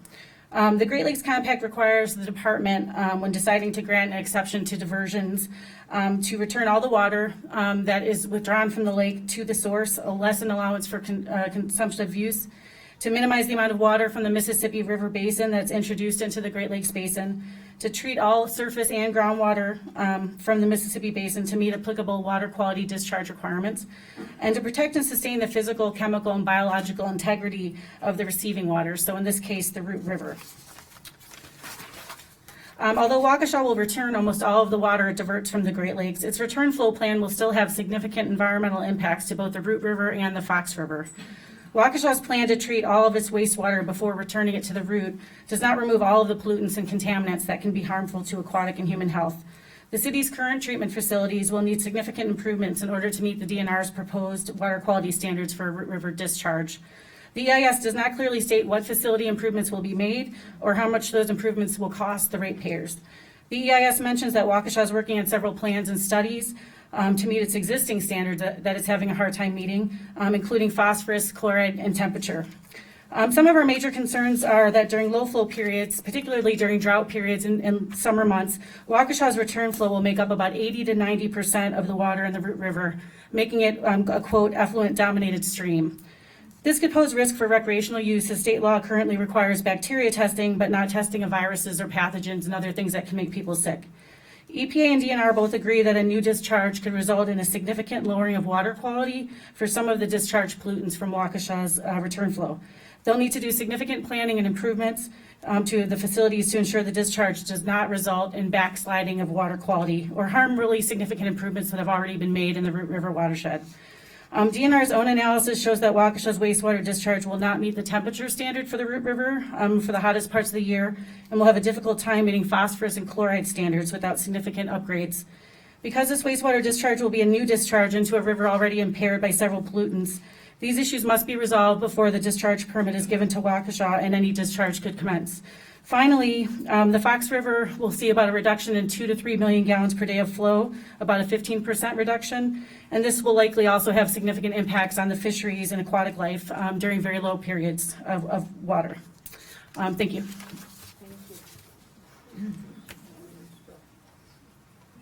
Mary Bear is next, followed by William Melky, and then Michael Hahn. Good evening. Thank you for giving me this opportunity to speak to you today. My name is Mary Bear, and my husband and I live in the city of Waukesha, and I also work in the city. I've watched and learned a lot about the importance of a sustainable water supply for the Waukesha water service area through the many years of following this issue. It also helps when you are married to an engineer with a focus on hydrogeology, so I learned more than I really probably ever wanted to. Today I want to express my gratitude to all those people and organizations involved in arriving at this point in time. I want to thank the visionaries who wrote the Great Lakes Compact, recognize that for a straddling county with no other options, that access to Lake Michigan water was critical for the ability to provide safe, clean water for their citizens, while returning the, quote, borrowed, unquote, water back to the lake. I want to thank the tireless scientific efforts of the Waukesha Water Utility Team and Water Commission, and especially Dan Dukniak. All of us who have followed this process, read about the multitude of options that were scientifically vetted, testified at Common Council meetings many times, and now can respect and support the final outcome of this lengthy process. That is, Lake Michigan water is the only viable option for a safe long-term water supply that will address the radium issue and the needs of the Waukesha water service area, now and for generations to come. I also want to say thank you to Waukesha Mayor Riley and the members of the Common Council for their support of this effort. A lot of time and energy and effort went into arriving at the point we are today. Thank you for realizing that this application was the right decision for the city of Waukesha and its citizens. And thank you to the DNR, who through 5 years of study, analysis, challenge, suggestions, and science have moved the Waukesha water application to this critical point. Your efforts to make this application the best it could be are recognized and appreciated. Finally, I would like to thank those that opposed this application. Your efforts meant that all possible options were studied, questioned, challenged, reviewed, and yet the same conclusion was reached. I look forward to the day when the water that comes out of my tap is the clean, safe water that only can be provided to the Waukesha service area from Lake Michigan. I also look forward to the Root River's revitalization through the return flow of the Waukesha's treated water. Thank you for giving me this opportunity to speak to you today, and nobody who knows me can believe I got done in less than 3 minutes also. Thank you. William. My name is William Melke. I'm a registered professional engineer, and I'm CEO of Rickard & Melke, an engineering firm in Waukesha. I'm submitting these comments on behalf of our firm that supports the Waukesha application. I did serve on the Wisconsin Legislative Council Special Committee on Great Lakes Water Resource Compact, so I'm very familiar with the compact, having been one of the people working on it. And in addition, our firm has been involved in almost every water utility in Waukesha County for development of wells and water systems throughout the area, so we're very familiar with this area. Over the time that we've been involved with all that, over the last 69 years as a firm, we have noticed a tremendous decline in the deep water aquifer that goes down into the sandstone, in the Mount Simon and St. Peter sandstone throughout the area. And this decline in the water table has caused the water quality for the amount of radium and the amount of other chemicals that are in the water to increase and have poorer and poorer water quality. And because we're mining that aquifer, that cannot be sustained at the current levels that we're currently utilizing it, so something needs to be done. We were retained by the Southeastern Wisconsin Regional Planning Commission to provide the technical support to develop the what became the Sewer Pack Planning Report number 52, which was a regional water supply for all of southeastern Wisconsin. We brought in a ton of experts and a lot of people. We had a lot of comments, a lot of public hearings. And with all of those things that were done as part of that study, the recommendation was that Waukesha should be receiving water from Lake Michigan. While the report that the Sewer Pack did put out envisioned that Milwaukee would be the supply of that water, Oak Creek is now the party that would be supplying it. Oak Creek is a well-run water utility and will be able to provide the same high-quality water that Milwaukee could and get it to Waukesha at a reasonable rate. As part of the application, the requirement for return flow will also provide that the Lake Michigan water levels will not be impacted by this application. The other thing is the return flow does go to the Root River, and as pointed out, the Root River has very low summertime base flow that cannot support aquatic life year-round. And if you, again, get a return flow, you will have increased benefit to that river. The other thing is that the plan does totally support the regional land use plan for the region. So this is not something that will spur sprawl or unreasonable growth that was not envisioned by the experts a long time ago. Waukesha did a tremendous amount of data to submit to DNR. We think DNR did a very good job in reviewing that plan. We've looked over the DNR technical review, and they've done a magnificent job. I've never seen this much in-depth study of something, so we do support what they found as far as findings. Thank you. It's hard to cut somebody off when they're saying you did a good job, but thank you. Michael Hahn. Next is Mike Sullivan, and then Elizabeth Wheeler. I'm Mike Hahn, Deputy Director of Southeastern Wisconsin Regional Planning Commission, and thank you for the opportunity to comment this evening. In December 2010, Sewer Pack published a regional water supply plan for the entire 7-county southeastern Wisconsin region. Preparation of the plan was guided by an advisory committee that included representatives from municipal water utilities, county government, DNR, the Wisconsin Geological and Natural History Survey, the U.S. Geological Survey, Town and Country Resource Conservation and Development, University of Wisconsin-Milwaukee faculty, and private industry. The plan objective was to make recommendations for providing a sustainable water supply through the year 2035. The plan evaluated surface water and groundwater supply sources and the effects of expanded shallow groundwater sources on surface water resources such as streams, lakes, and wetlands.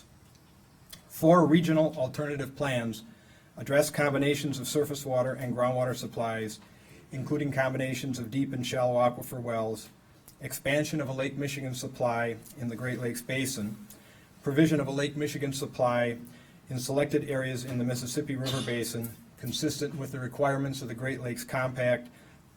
It also included water conservation and groundwater recharge enhancement.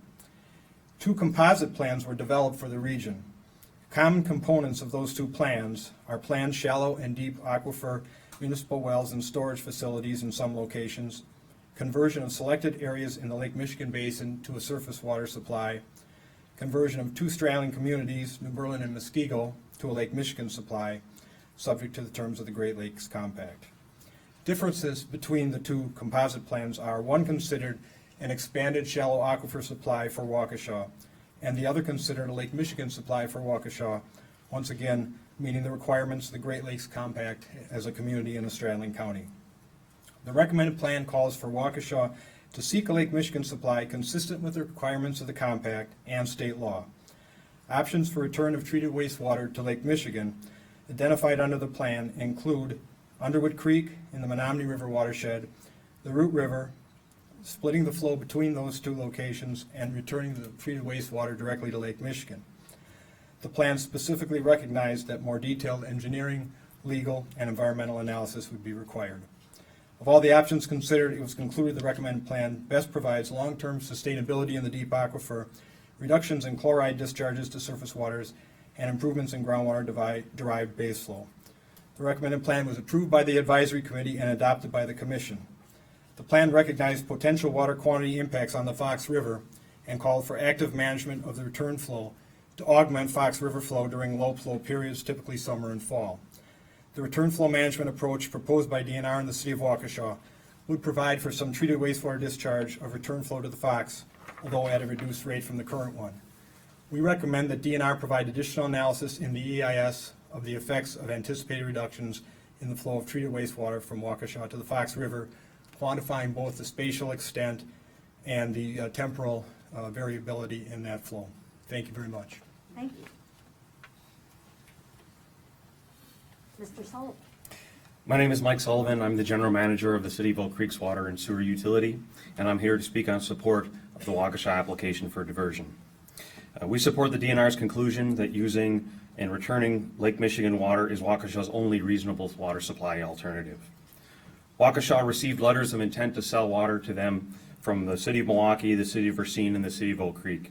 Oak Creek helped find some creative solutions and ultimately garnered a letter of intent between the 2 communities. This is a good example of regional cooperation. Decisions in this application, I believe the DNR is doing a fantastic job on the review and analysis to date, needs to be made based on science and not on politics, and I think that's being done very well within the analysis. The need to look to the future, there also is a need to look at future water supply service area. What we need is a long-term solution, and I believe the application provides that. The return water should not harm the environment. I live, as an example, less than 1,000 feet from the river, and I'm extremely concerned about what the effect the return water would have on the river. And from what I've read, I'm very pleased with what I'm seeing.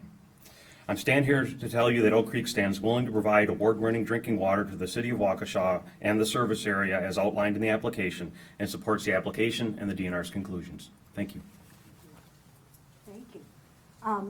After Elizabeth Wheeler will be George Meyer, and then Laura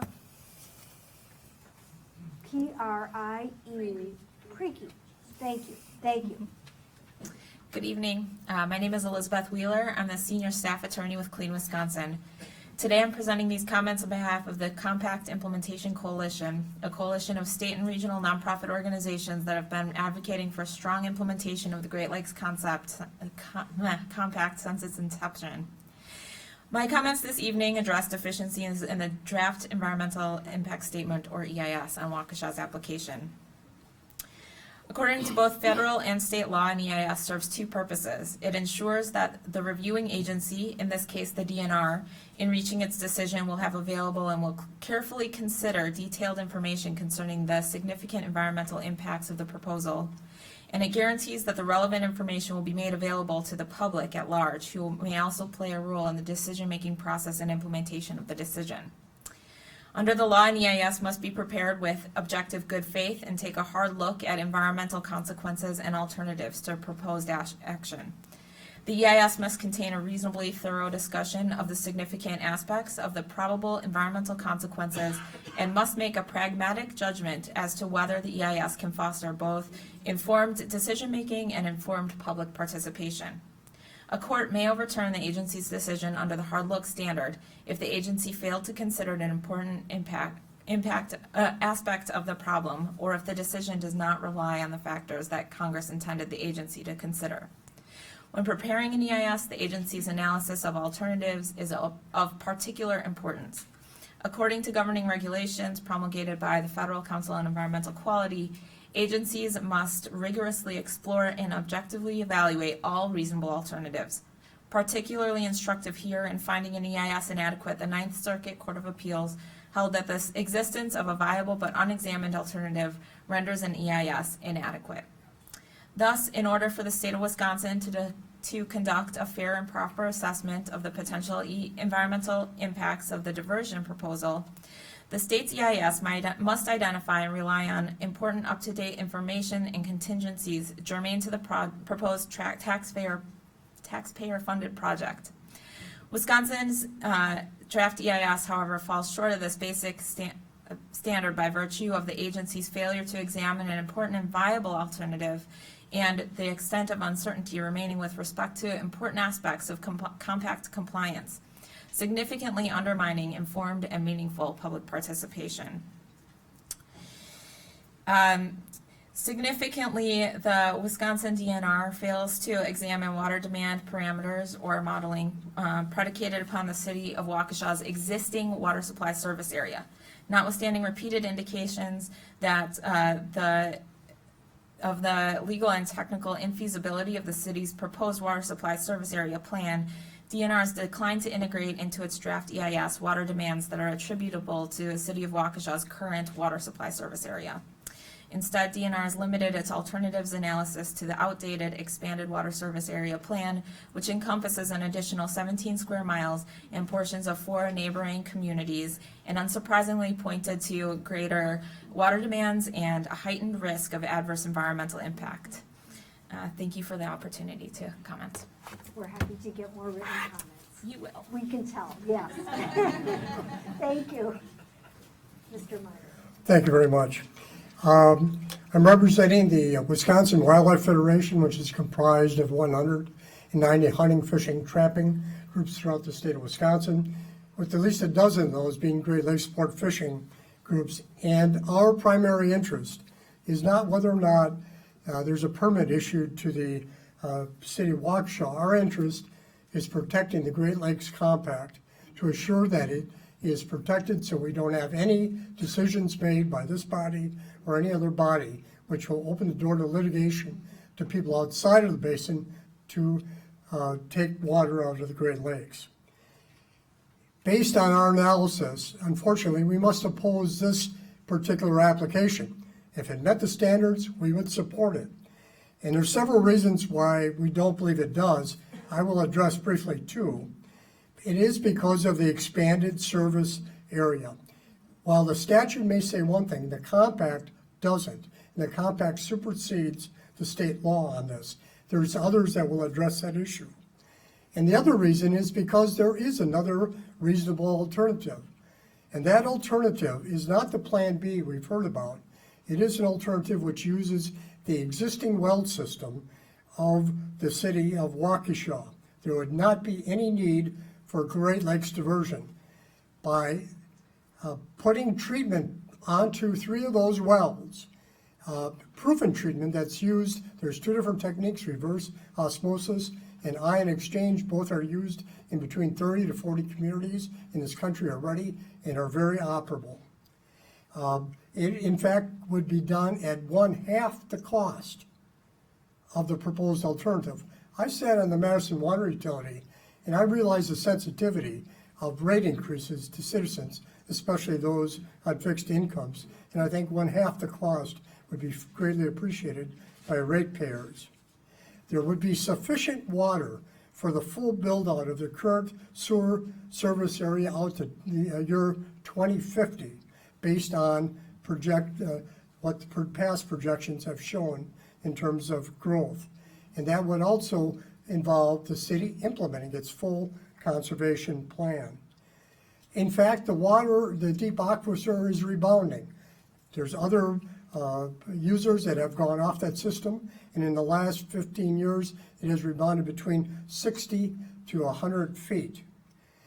This plan would not involve any additional impact to wetlands or surface areas. It isn't Plan B, which would have affected hundreds of wetlands, and we would not have supported as a conservation organization.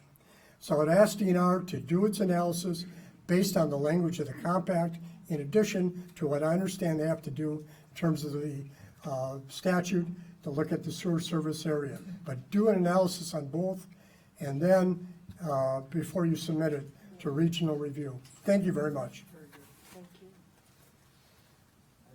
Laura Preby, and then Mark Smith, and then Todd, AMBS.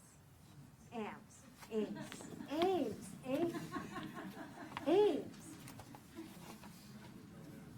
Sorry. All right. Hey, thank you for allowing me to come up and speak.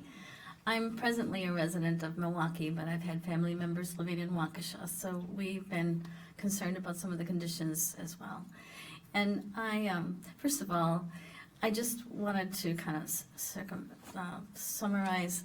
I understand the need for water, but I also feel that the proposal, as thorough as it is and as well done as it is not adequate, because there's a lot of areas, even as a citizen and without any background in hydrology, I can see some missing links, even just in a few people that have spoken in terms of the water conditions. One of the ones, though, that has come up for me is several things that are not considered in terms of, not even brought up, that I did research on. And there's a Nike plant that was here, and the missiles were buried here in the Waukesha area. In fact, I was told they were right under the water tower, and that those casings for those missile burials were done in 1950. And so the casings are going to continually leak more and more as the years go on. And that kind of leakages or chemicals haven't even been addressed in terms of the increase in pollution or contaminants within the water and the purification plant and the diameters, which means the purification plant that you have now and the processes that you have now are going to be obsolete. They're not going to be adequate. You're going to need a brand new purification plant with a whole new perspective in terms of the ongoing increasing contaminants. Ones with and also the other problem too is that I heard before that manufacturing and residential water supplies could be considered separate, and that could be utilized in separate conditions, and separate methods of accomplishing those, so that you don't have to withdraw the water from the Lake Michigan in order to accommodate maybe a limited number of manufacturing. And, some of the people in Milwaukee have expressed a sense of why manufacturing in Waukesha, why not just keep it where the water supply is and keep that manufacturing in the Milwaukee area, which is really needed, and then provide for the residential areas and work with the water supplies that are in existence here. So the other thought too is that what happens with this new water plant, this new water purification plant? What if they privatize I mean, are we seeing some public land starting to be sold off? Do you think your water plant will be sold off? Do you think you'll have any control over your water bill whatsoever if it's sold to another country? Why, here we are, we're talking about this wonderful plan, but we have no regulations put in place to secure your own bills and to secure actually the growth and development that will become demands. Okay, thank you. Thank you. Mr. Smith? Good evening. I'm Mark Smith. I'm with the Great Lakes Office of the National Wildlife Federation. The National Wildlife Federation is here for two real big reasons. One is that everyone's here talking about water, and we're talking about Great Lakes water. And that's one of the main things that we do in this region is protecting and restoring our Great Lakes. We worked for many, many years on negotiating, compromising, passing, and implementing the Great Lakes Compact, a huge achievement that a lot of people in this room played a huge role in. This application is the first application under the compact. So in a lot of ways, we have to get this right. So our two concerns that we have with this application are, it provides water, Great Lakes water, to towns that don't need it. That's first and foremost in the compact. You have to have a need for the water. This is there's a compact that bans diversions. This is an exemption, and they don't need the water. Number two, there's an alternative. And as we've heard before from George Myers specifically saying this, is that the towns in the application, if they are removed and Waukesha bases its current water use, we think there's an alternative that is not it's a non-diversion alternative that basically would allow Waukesha to have its current water use and into the future without drilling any new wells if they treat. They treat the water for radium. It's a simple concept that was actually a conversation before the compact was even negotiated. What would it cost if Waukesha would simply treat its water, invest in technology and infrastructure to do that? Why go through a 7-8 year process, millions of dollars on consultants, and propose a high rate increase for its consumers when there's an alternative that's half the cost? So this is about Great Lakes water. It's about supporting the Great Lakes Compact that everyone in this room has said that they support. Now the precedent aspect of this is that if we don't get this right, there are other areas that could be looking at this and saying, Waukesha didn't do its checklist and it got approved. What does that mean for the compact? That could unravel all the hard work that we worked on, including the Wisconsin DNR in this. So we want to make sure the compact is upheld. We want to make sure that people who need water get it, but follow the law. And the compact is federal law, and some of the things that are in this application are not consistent with the federal law, which is the compact. So we appreciate the time. There's going to be many chances for us to submit additional comments that'll keep you up at night, but I appreciate the time. Thank you. Mr. Ames, and then after Mr. Ames, James Pindell, and then Carol McAllister. Mr. Ames. Thank you. Really appreciate the opportunity to testify today at this hearing. I'm speaking only on behalf of myself. I find it's easier for me to achieve consensus that way. I bring some background on this issue to today's hearing, having had the honor to serve as one of the negotiators of the Great Lakes Compact for the state of Wisconsin when I was the Water Division Administrator for the DNR from 2003 to 2010. Others have already spoken at some length on many of these issues, and others will follow. So I will focus on one aspect of this proposal, the extended sewer service area and the suggestion that these areas are the, quote, equivalent thereof of a city or town. I was there when this language was developed for the implementation of the compact in Wisconsin. While it is true that some interests hoped that this broad definition could be applied to diversion requests, namely Waukesha, that concept was specifically rejected and should be rejected today as well. The statutory construct of the phrase city, town, or equivalent thereof was discussed at length over many meetings and phone calls as the Great Lakes Compact was developed. The whole purpose of the discussion was to capture those entities that exist somewhere in the Great Lakes Basin that are not cities or towns, but have an equivalent meaning in those states or provinces. Some states have villages. New York has home rule provisions that apply to townships. The Canadian provinces use their other terms of art. The whole discussion leading up to the inclusion of the term equivalent thereof was to find a phrase for those communities that were not already cities or towns. Waukesha already is a city. It can't also decide to be something else under the compact.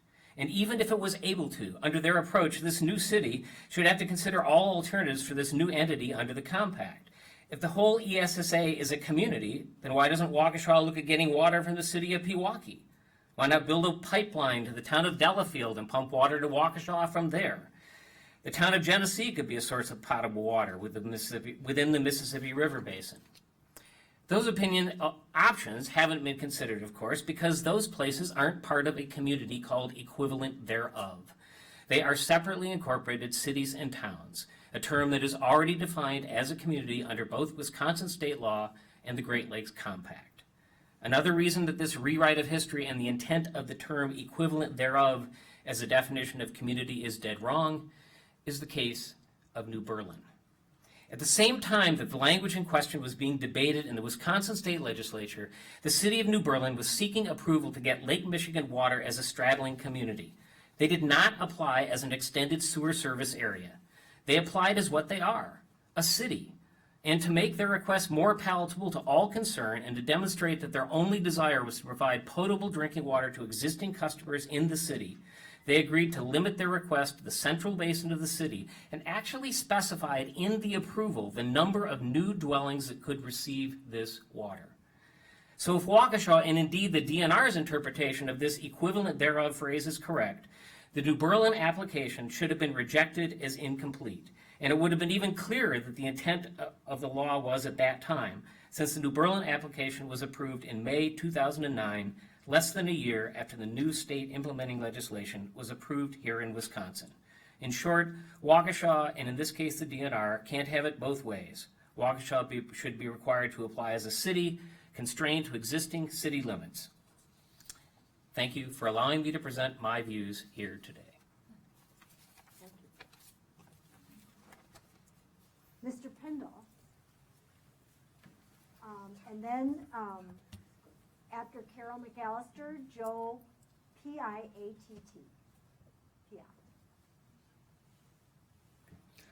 Hello, my name is Jim Pindell. I'm the Secretary Treasurer of the Southeastern Wisconsin Fox River Commission.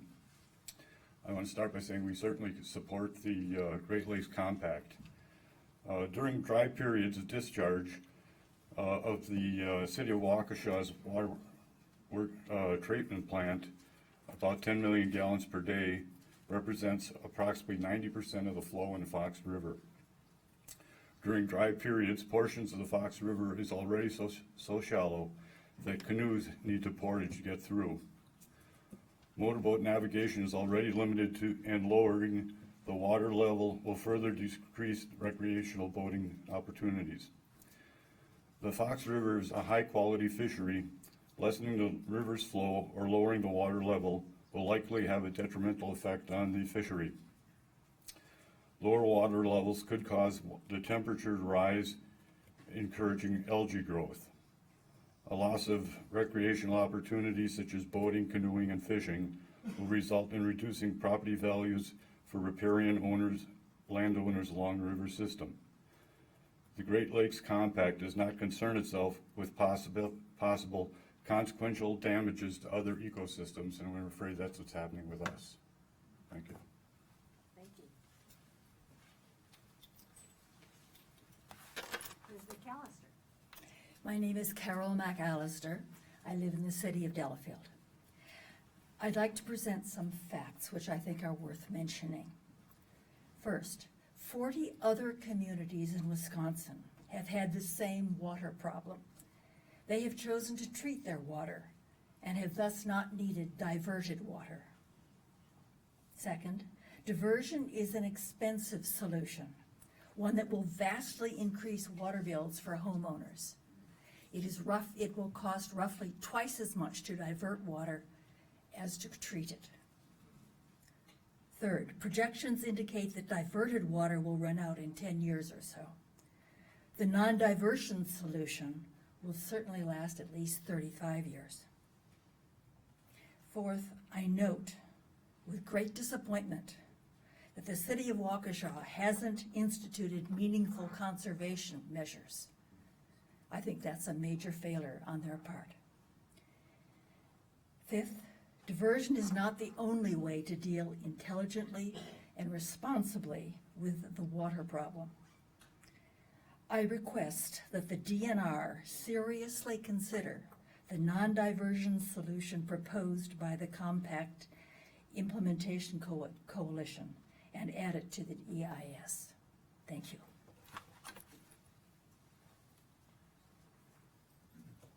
After Mr. Piat, Suzanne Kelly, and then Simon, Belisle.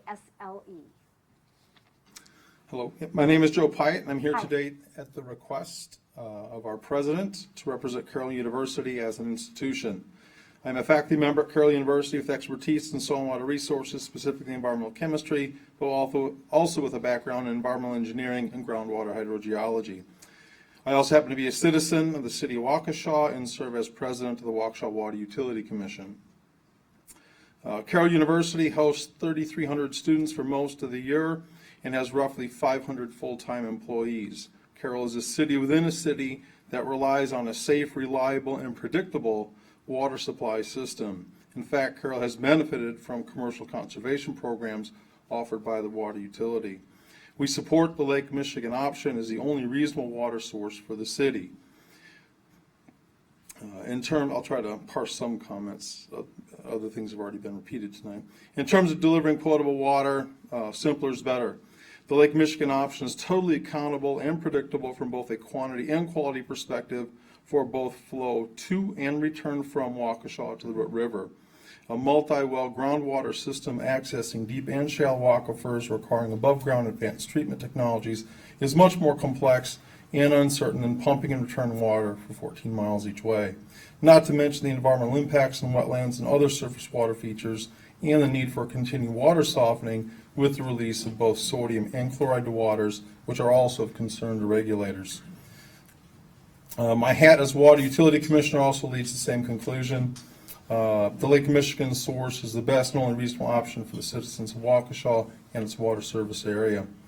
And for those critical of the service area, keep in mind that any change to that service area triggers a regional review.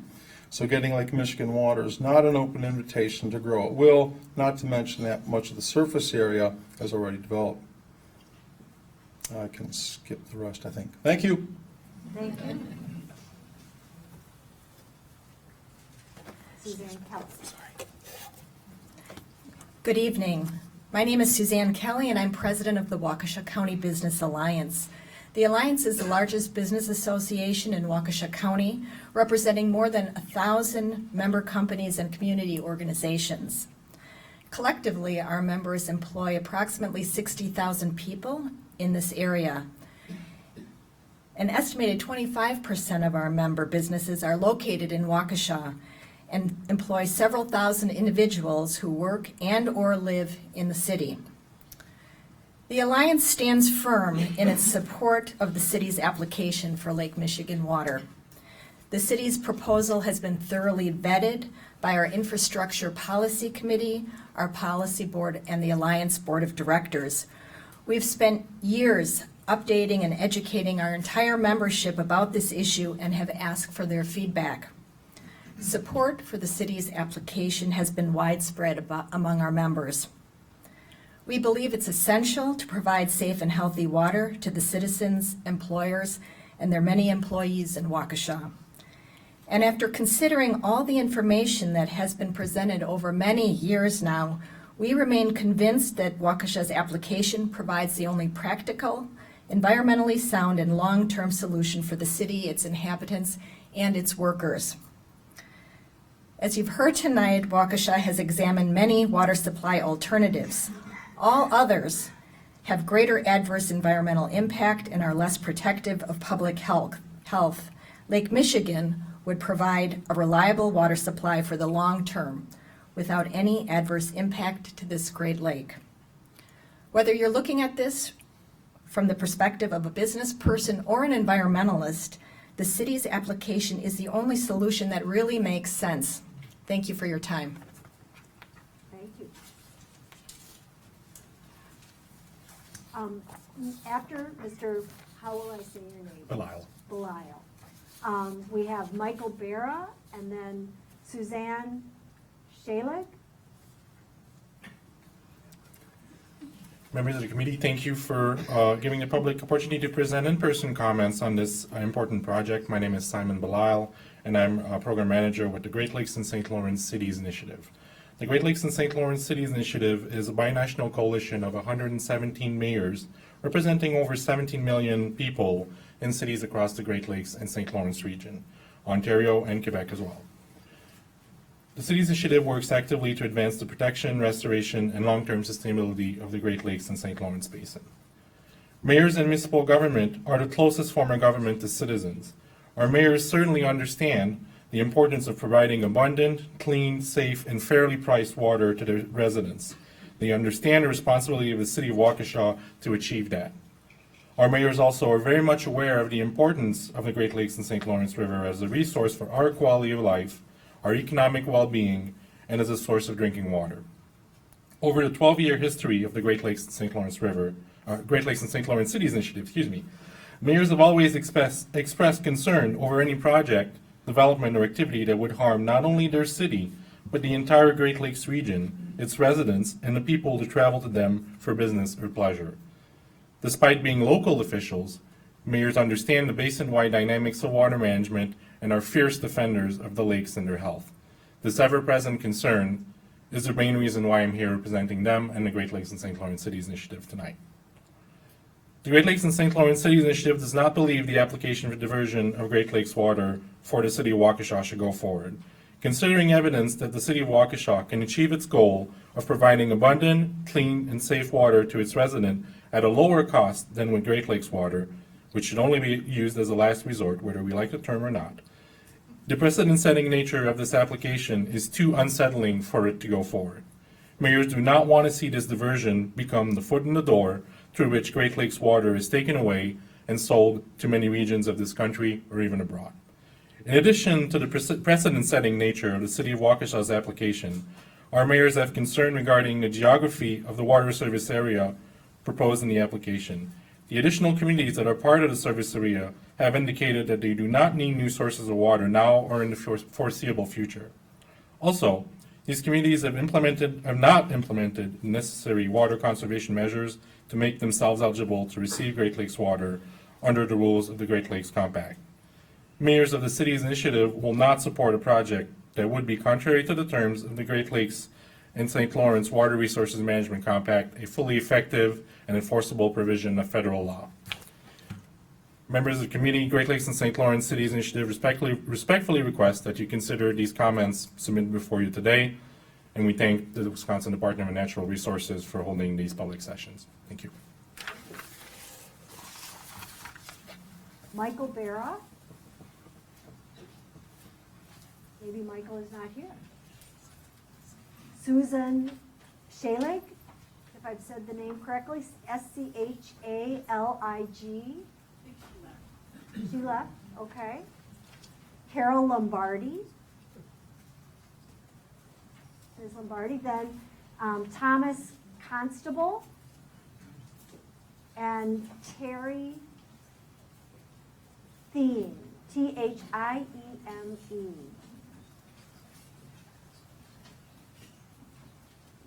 Am I on? You are on.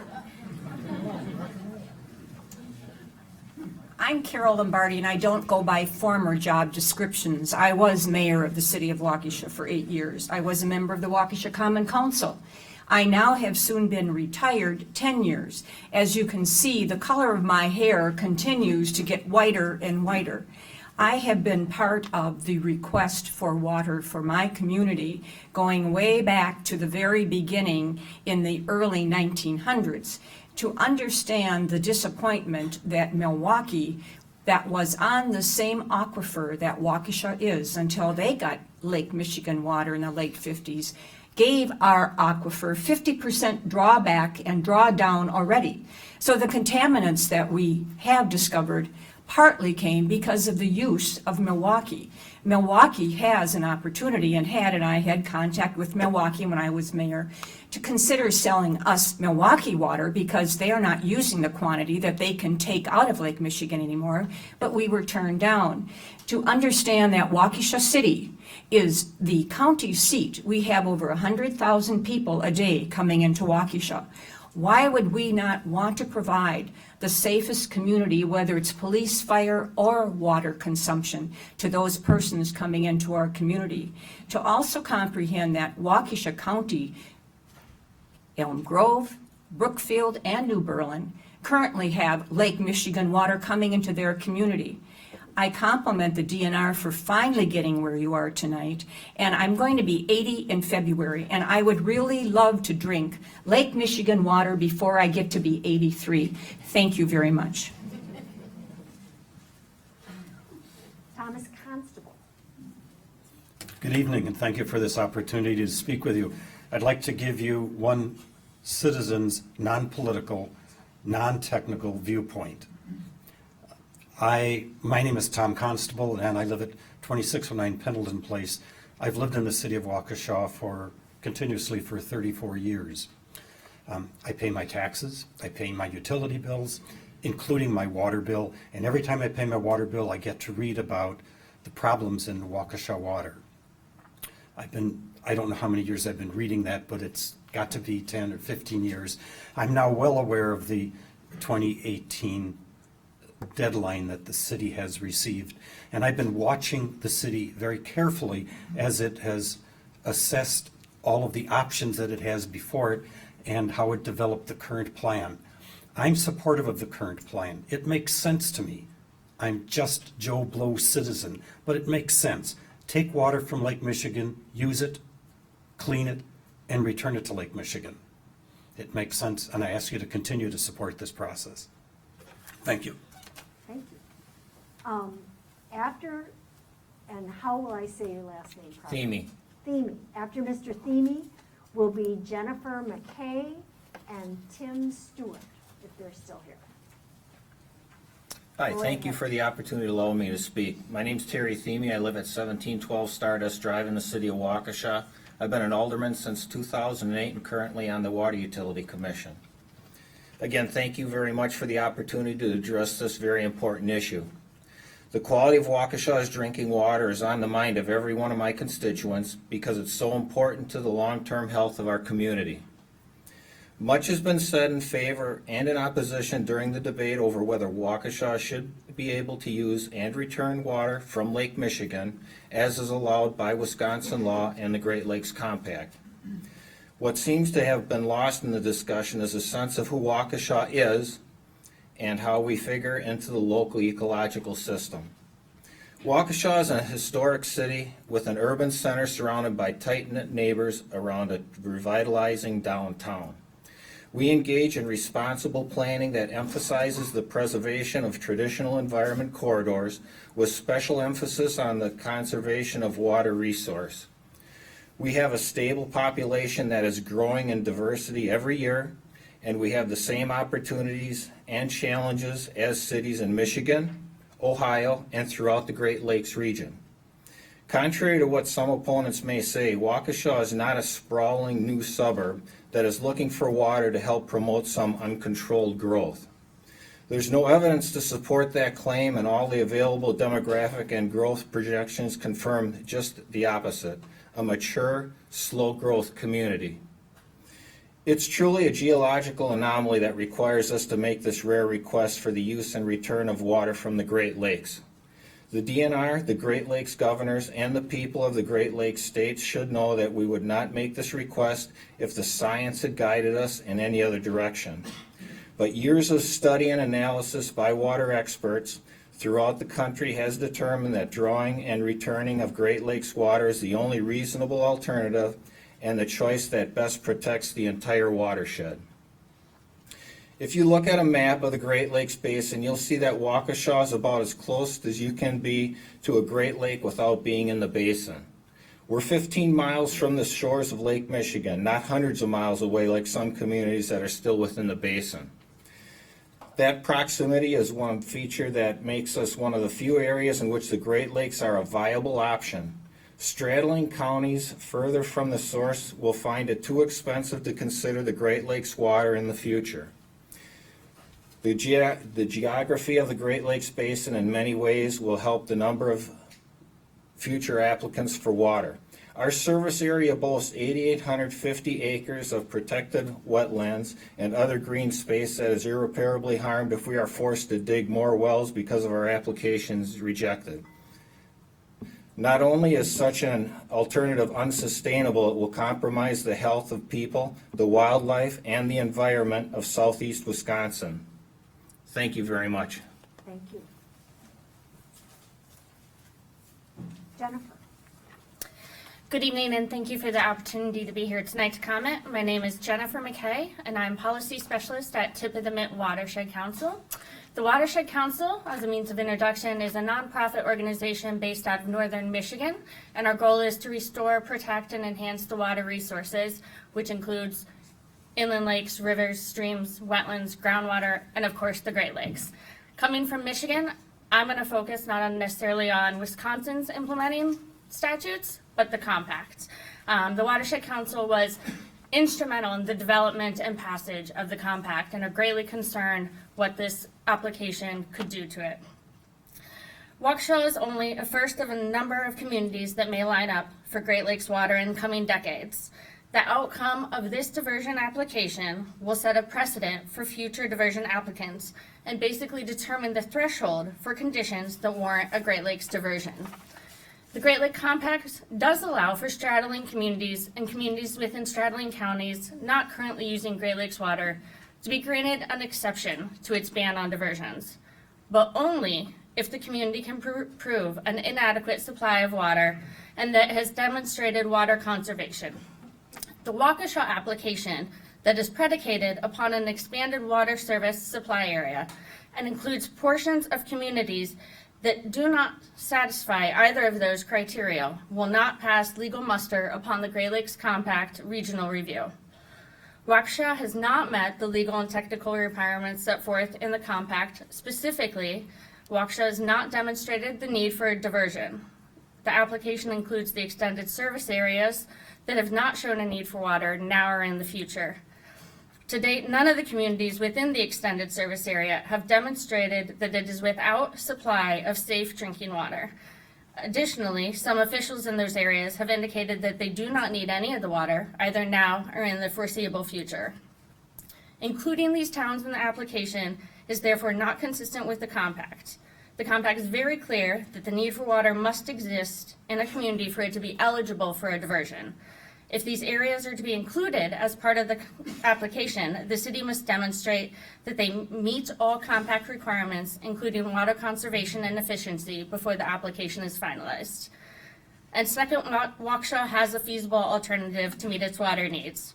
You've heard about the non-diversion solution that is cheaper for taxpayers and will provide safe water and healthy water to the Waukesha residents and businesses today and into the future. So as the first request for a diversion of Great Lakes water outside the basin under the Great Lakes Compact, this review and decision-making will establish a valuable precedent, setting the bar for future diversions. And currently, this application fails to meet every standard and requirement. So thank you. Thank you. After Mr. Stewart, we will have Lynn Preston and then Joan Fritzger. Fritzler.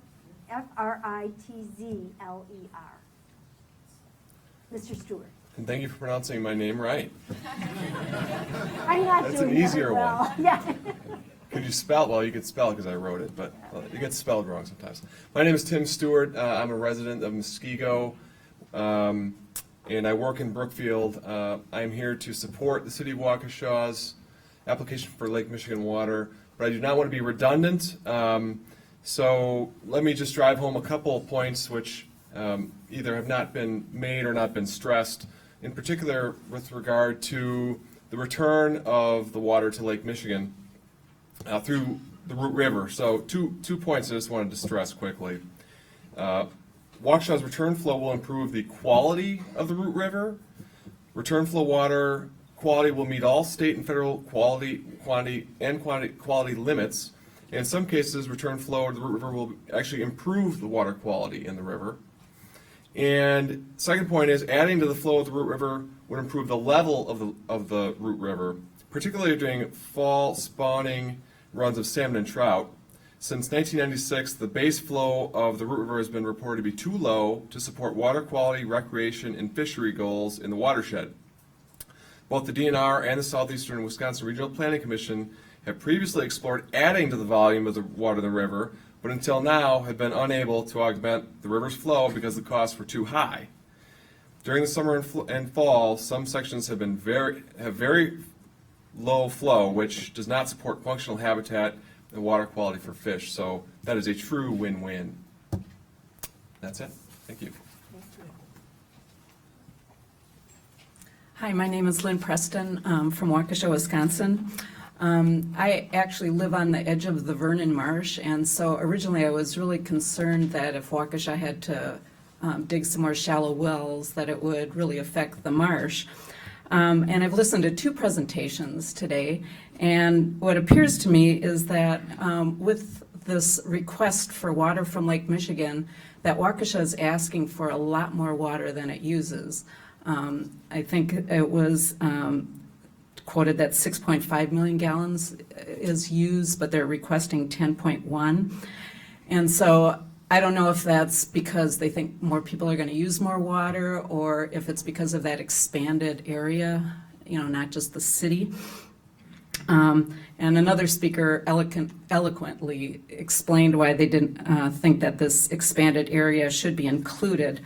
So I guess what I would request that if this area isn't included, it seems like you don't need the extra wells, so the Vernon Marsh and all the wildlife would be protected. And with conservation programs and maybe expanding them, I know Waukesha has some conservation programs already that, you know, perhaps that they could manage with just treating the water rather than getting the water from Lake Michigan. Thank you. Thank you. Is Joan Fritzker, F-R-I-T-Z? Fritzler. Fritzler, thank you very much. Nancy, G-L-O-E, Glow, Nancy. Ellen Genrich, G-E-N-N-R-I-C-H. And then Joe Fall, if any of them are still here. Nancy. Thank you for the opportunity to speak today. Most of what I had written down has already been said, so I'm not going to waste everybody's time. But I would like to go on record to say that I support continued monitoring of the recovery of the deep sandstone aquifer and its ability to meet Waukesha's needs. I don't necessarily have a problem with Waukesha getting Great Lakes water, but I for one am not convinced that they truly need it. And the Great Lakes are just way too important, and this application is precedent setting, and I think that needs to be a very, very carefully done demonstration that they do need the water. So we should continue to watch the recovery of the aquifer. Waukesha should treat the water. They should have much more aggressive water conservation strategies. And then the last thing I'd like to say is I think the water service area is bogus. Much of it needs to be redone, and I hope that if this application does move forward, that it's done for a good reason, and at this point, I don't think we have a good reason. Thank you. Thank you. So you must be Joe. Yes. And I see nobody next to you. So Ellen, G-E-N-N-R-I-C-H? Not here? Okay. Hi. Paul. My name is Joe Fall. I'm a resident of Waukesha. I also am a dentist in Waukesha. I've been here since 1991. My freshman high school class, Earth Science, is no competition for the engineers and all the people who come here, so I really don't know if I can comment specifically on some of that stuff. So anyways, I will say that the science does make sense on this sort of thing. We got to this point because the EPA arbitrarily set a number of the amount of radium that's going to be in our water.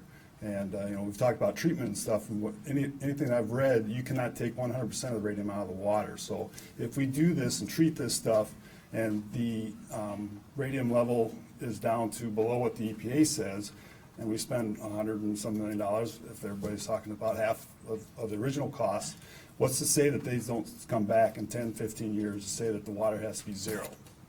Then we're going to do this whole process all over again. So I'm for doing the Lake Michigan water for this particular reason, and I think later on, you're going to be pushing the cost of this down the road, and I think that the return of the water to Lake Michigan is a if it's good enough to go down the Fox River, it's good enough to go down the other river too.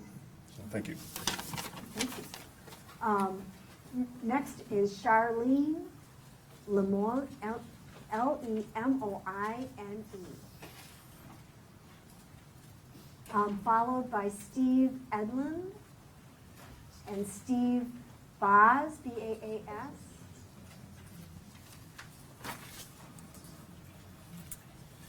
Go ahead. My name is Charlene Lemoine, and I live in the city of Waukesha. And I've lived in the city for more than 20 years. During this time, I followed Waukesha's failed attempts to raise the radium standards through lawsuits without regard for depletion of the aquifer or proposals for any type of conservation. And I think it's important to look back at our history to understand where we are today. I've read the EIS draft and the materials provided by the city over the years, and I do agree with the non-diversion solution proposed that we've heard about this evening. I also feel the water conservation plan developed by the city needs to be drastically expanded. In particular, the issue with the sale of sprinkling credit meters. This is an issue I have addressed many times over the years, and these sprinkling credit meters allow residential and commercial water customers to bypass sewage charges. When water appeared to be abundant, this practice may have not been objectionable. However, when the city is stressing a water diversion, the sale of these meters does come into question. I received an email from the city, the water utility, back in November 14, 2013, addressing this issue. And basically, the email had two constituencies they discussed, those passionate about conservation and those passionate about gardening. And I would argue there may not be two separate constituencies. They did say the decision to install sprinkling credit meters addresses the desires of another constituency that feels strongly they should not be charged for sewer services they are not using. Since multi-acre gardens on residential properties are virtually non-existent within the city of Waukesha, gardeners and those who want to use a lot of water can install and should install rain barrels. This would avoid the cost of water, and it would also eliminate any sewage charges. Commercial properties can also install underground water collection systems. These are very common in other areas. One method of conservation the city has addressed is rates. And I would argue that charging residential customers $4.89 per 1,000 gallons when 30,000 gallons are used quarterly, and businesses $2.88 if they use up to 1.5 million does not address conservation. So I think they need to go back. Conservation matters, and although I support the diversion, the non-diversion solution, there must be a strong conservation component. Thank you. Thank you. Mr. Edlund, which one are you? Well, that would be me. I feel the darts and arrows already being thrown my way. And I will just say after the next speaker, Mr. Baas, am I saying that correctly? Paul Furrer, and then Lyman Welch. The graph that I have here is representative of the aquifer currently that's being monitored in Waukesha by the USGS and the actual depth of the aquifer. As a consumer of the Waukesha water utility, I pray for consideration by the Wisconsin DNR to find the application deficient for consideration of a diversion exception of Great Lakes water to the service area of the Waukesha water utility. My conclusion is based on the following, and some of these are my opinions. Some of them are facts. Application documents submitted to the DNR, have contained significant erroneous and misleading information about the drawdown of the deep aquifer. 2, that the misleading information has led readers and authors to come to unsubstantiated and misleading conclusion about Waukesha's current supply of the deep aquifer. The DNR has become number 3, the DNR has become a politically driven pro-development culture less sensitive to environmental issues with recent executive leadership appointments. Number 4, the application is not approvable to meet, and not necessarily limited to 1, key provisions of the compact requirements, particularly that the straddling county that Waukesha is located in is without adequate supplies of potable water. The utility states that it is without adequate supplies of water because the deep aquifer, which supplies approximately 87% of the current volume, is severely depleted. The utility has substantiated its claim based on the 2005 Regional Planning Report number 52 by the Southeastern Wisconsin Regional Planning Commission. The report contains a water supply report which incorporates scientific modeling of the deep aquifer. The data used for the modeling was collected for a 7-year period ending in 2001. During that period, the deep aquifer was declining. However, based on data from the USGS Groundwater Monitoring Station on Baxter Street and utility water reports, the deep aquifer has stopped declining in approximately the year 2000 and has now risen to levels not seen since the 1980s. The deep aquifer is 1,785 feet deep, and the level is 370 feet below ground, and the drawdown is much less below the shale layer. Sewer PAC has not rerun the same scientific modeling based on current aquifer trends. While the data by Sewer PAC is an important benchmark, it is not relative to any claim that Waukesha's current water source is not sustainable. Waukesha has not submitted scientific evidence that it is without an adequate supply of water, and therefore it is without just cause for this request. Radium in Waukesha's withdrawals from the deep aquifer is not relative to this application, because Waukesha cannot be compliant with the June 2018 stipulation in court order with the Great Lakes diversion. Furthermore, Waukesha does not need another source of water to be radium compliant. This can be accomplished by the installation of HMO filters on the 4 remaining wells. Thank you.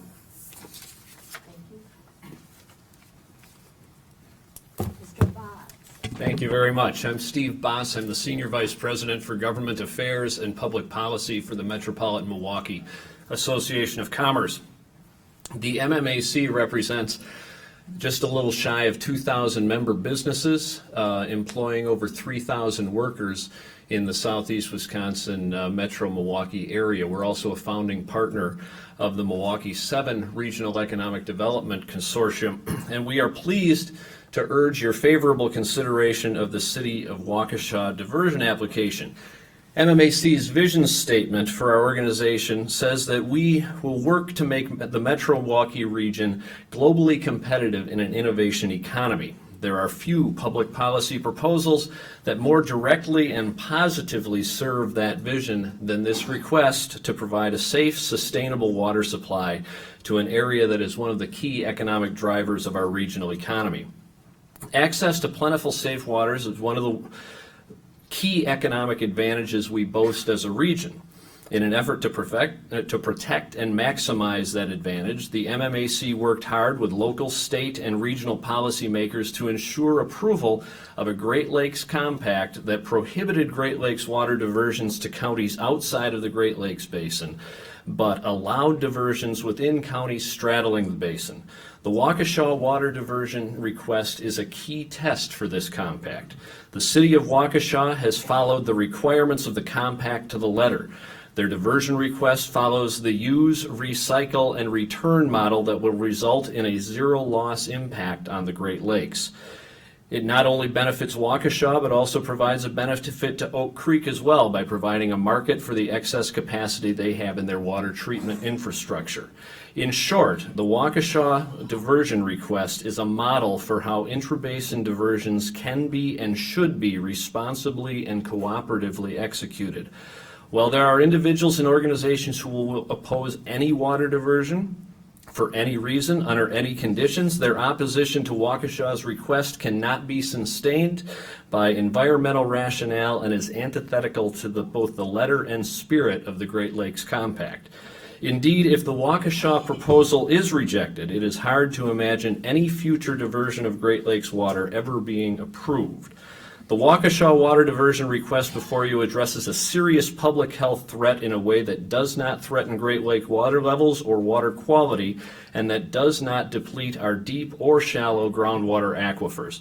Further, the request strengthens our regional economy by deploying the economic advantage our abundant water resources give us in a responsible and sustainable way to facilitate continued job growth and development in Waukesha County. I urge your prompt approval of the City of Waukesha diversion, and thank you for this attention to these comments. Thank you. Mr. Furr, then Lyman Welsh, then Paul Ybarra.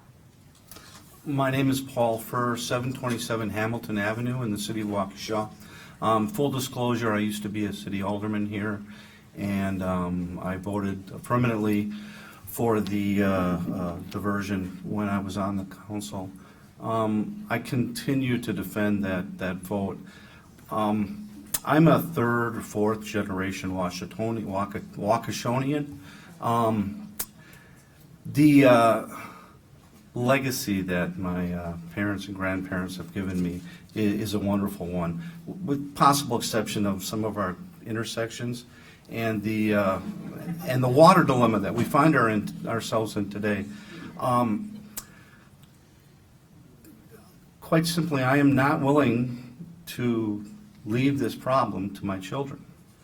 I think we can solve it here and now with the diversion from Great Lakes. If I had my wish, we wouldn't be the poster child for the diversion. You know, I'd like to go third or fourth. We don't have that option. And if we do move this forward, which I think obviously it should be, and we may be rebuffed by one or more of the Great Lakes governors, we will filter and we will stomp on our neighbors and we will draw down, and we will not be the first to have Great Lakes diversion, because we will be back asking for Great Lakes water in the future. But it'll be my children or their children that'll have to do that. And I find it unnecessary. So, thank you. Mr. Welch. Good evening. My name is Lyman Welch. I'm the legal director with the Alliance for the Great Lakes. The Alliance for the Great Lakes is a nonprofit organization working to protect and restore the Great Lakes. We have thousands of supporters around the Great Lakes region, including a few here in Waukesha, Wisconsin. I appreciate the chance to speak to you tonight. I want to frame my comments on the thought that 7 years ago in 2008, our region came together and accomplished an amazing feat. All of the Great Lakes states and 2 Canadian provinces came together and agreed on the Great Lakes St. Lawrence River Basin Water Resources Compact and the agreement with the Canadian provinces. This is an incredible feat. Every state, all 8 Great Lakes states, passed and approved this compact. It was designed under the framework that the Great Lakes Basin values its water resources, that we intend to protect our water resources and to use them sustainably within the basin, and that the compact would prevent those outside the basin from taking resources away from the Great Lakes region. There is provision within the compact to allow communities in straddling counties to apply for Great Lakes water, but you must meet stringent requirements to apply for that exception. It's critically important that Wisconsin DNR looks very carefully and takes a strong, hard look at this application. This decision will be the first of its kind under the Great Lakes Water Resources Compact. All of the Great Lakes states and the Canadian provinces are looking to Wisconsin DNR and its decision here. This will be precedent setting under the compact, and many, many people are paying attention to this around the region. Waukesha and its application has failed to comply with the strict requirements of the compact for approval. The compact requires looking at the needs of the community, and unfortunately the Waukesha application expands and goes beyond that definition and provision. There has been no proof that Waukesha needs this water. The non-diversion alternative you've heard spoken of today shows that Waukesha can sustainably use its existing resources looking within that community. And for those reasons, the Alliance for the Great Lakes requests that you not approve Waukesha's application and provide detailed reasons and explanations looking at the compact language. Thank you very much.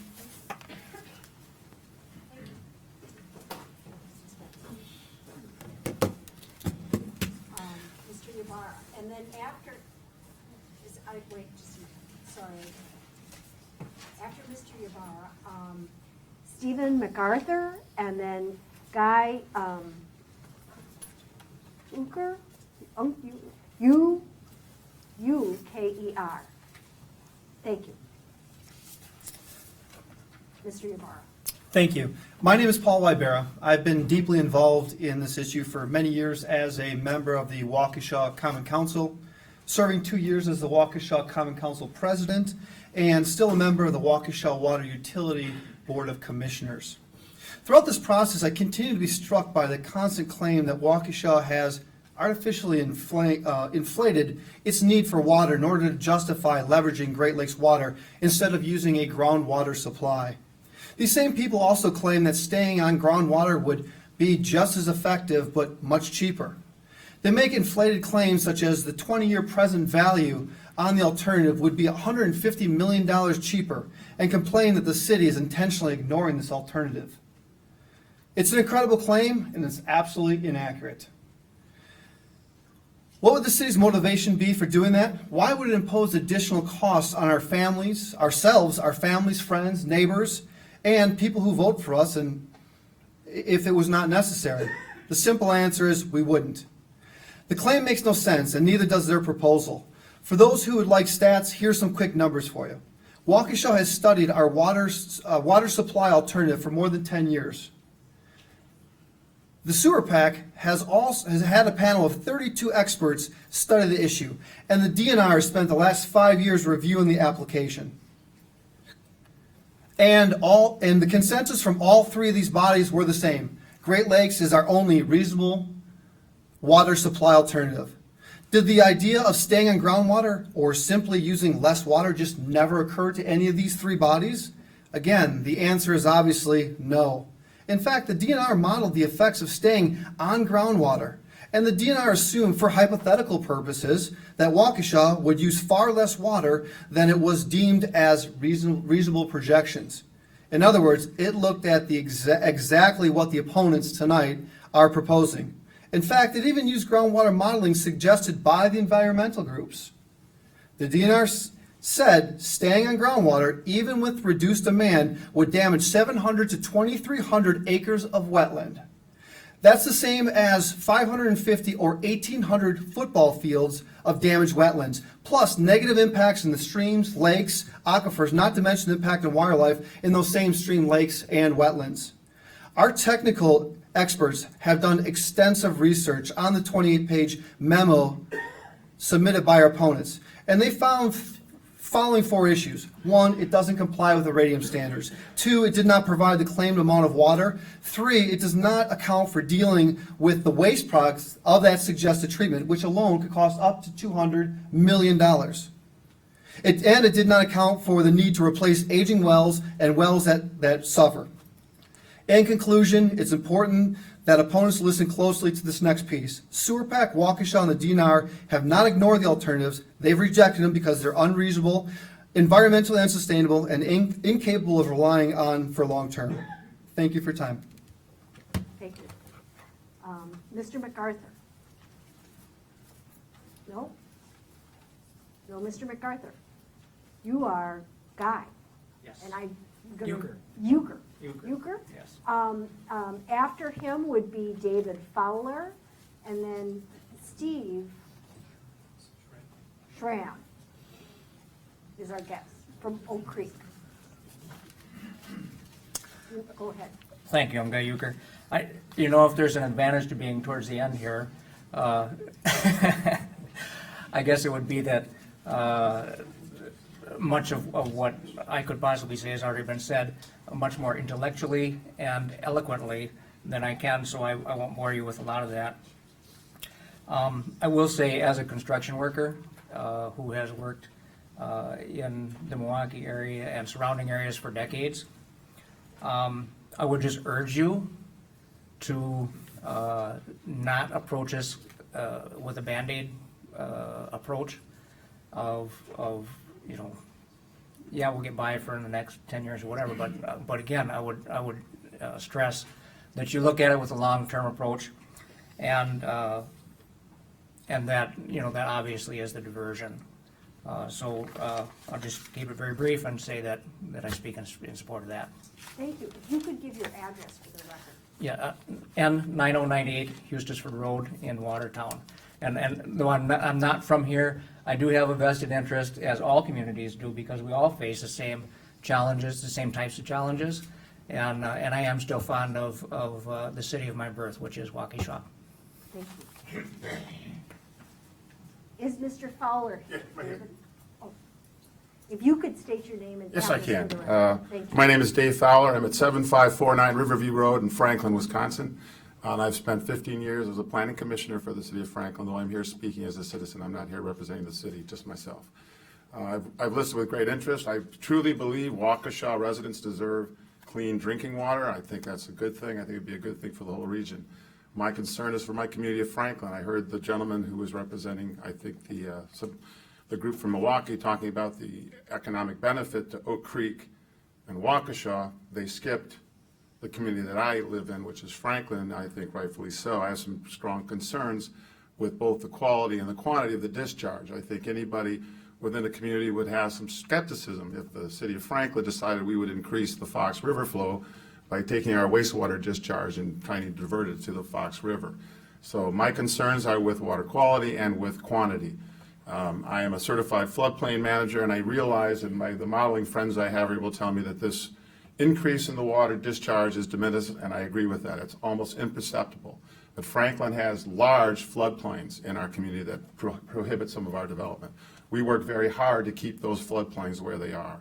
And even though this is a de minimis increase, it would still be an increase. We should be proud that Wisconsin has a zero-rise floodway, and we try to maintain those kinds of records. And I would urge Waukesha, if this diversion is going to be approved, and I am skeptical about it at this point for these 2 reasons. One, I'm concerned that what type of discharge the sewage is going to have. You're going to be putting a sewage discharge, treated sewage discharge, into my community.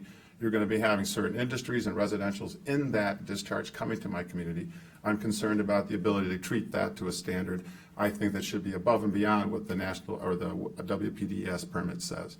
Also, if you are going to be increasing, even if it is a de minimis increase, I would like to see some mitigation to that increase, or at least going above and beyond that standard to show that they're being a good neighbor. We're going to be a good neighbor. We're accepting this sewage discharge point inside our community. I'd like them to be a good neighbor and do some things to mitigate that, which I've not seen. I've not read everything, but what I've read, I've seen nothing in regards of mitigation for both the water quality and for this water quantity. Thank you very much. Thank you. Steve SCO. We think it's Tram, but from Oak Creek, Wisconsin. Steve. Sorry. That's all right. And then we have Mike with also a difficult last name, Ruzicka from Milwaukee, and then Dennis Briley. My name is Steve Scafidi. I'm the mayor of Oak Creek. Sorry. And I'm so sorry. It's not a problem. I have horrific handwriting, and that demonstrated to me that I need to improve that. I'll keep my comments brief. I certainly echo the comments of our utility director, Mike Sullivan. In 2012, our Common Council, supported a decision for a memorandum of understanding with Waukesha. I believe always that leadership involves looking to the future, and I think Waukesha has done that. And they also respect the process. Since I was involved in this discussion, they have done everything they should have done to move the process along, and that's what they continue to do to this day.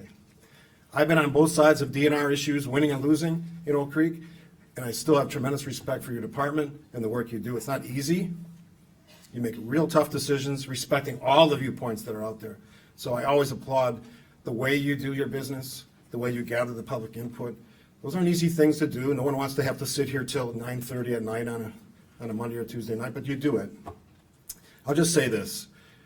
If we can help Waukesha and if we can help the region be better and help them solve their problem, Oak Creek's certainly willing to step up and do it. Because that's, I think, what strong, vibrant, good communities in Wisconsin do. We don't have a monopoly on the Lake Michigan water. I believe they have just as much right as we do as a adjoining community, and I would support the decision to move it forward. Thank you. Thank you. Dennis Briley. You're Dennis Briley. Okay. From the Realtors Association. Mike from the Realtors Association. Maybe not here anymore. So, Dennis. Then after that, Lori Longtime and Patrick Henderson.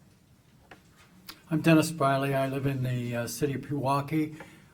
Received my water from a well, but I live within 100 feet of the Waukesha utility water system. Will my well ever run dry? Probably. Will I and my neighbors ultimately want Lake Michigan water? Maybe. If so, I'm willing to see it provided under strict interpretation of the Great Lakes Water Compact. I worked on the initiative to help pass the Great Lakes Compact for a number of years. And Waukesha got a gift through that adoption that is immensely important. We'll never receive a gift more favorable for the provision than that compact. But I don't think the residents of Waukesha and their political leadership understands the issue, even after listening to it tonight. This application for Great Lakes water is a weak one, crafted on what Waukesha wants as a business as usual growth model, not on the specific requirements of the compact. This issue is too important to take the risk of submitting this weak compact application. The compact has 4 criteria required for Waukesha to be a candidate for receiving Great Lakes water. And it is my opinion that the application fails to meet all of those criteria, but I'm going to speak to just one this evening. Other voices have covered the other 3. In addition to advocating for the compact's passage, I served on the Waukesha Water Conservation Coalition for a number of years. Some good things were accomplished, but far from enough. Water conservation actions applied before the compact is submitted should have been robust. They're minimal. For example, Waukesha provides a $100 rebate for replacing old water hogging toilets. The utility should have offered to pay for the whole cost of those toilets. Look at the difference between the not getting the compact, getting the water from Lake Michigan and the Lake Michigan water. There's a large number of dollars there, and that much more dollars could have been put into replacing all the toilets that are old, for example. The millions spent on pipes and pumps to get Lake Michigan water could be diverted into better consumption toilets. The spirit of the compact was missed. And there are a number of other water savings, conservation savings methods that have been glossed over and not really addressed. Thank you. Thank you.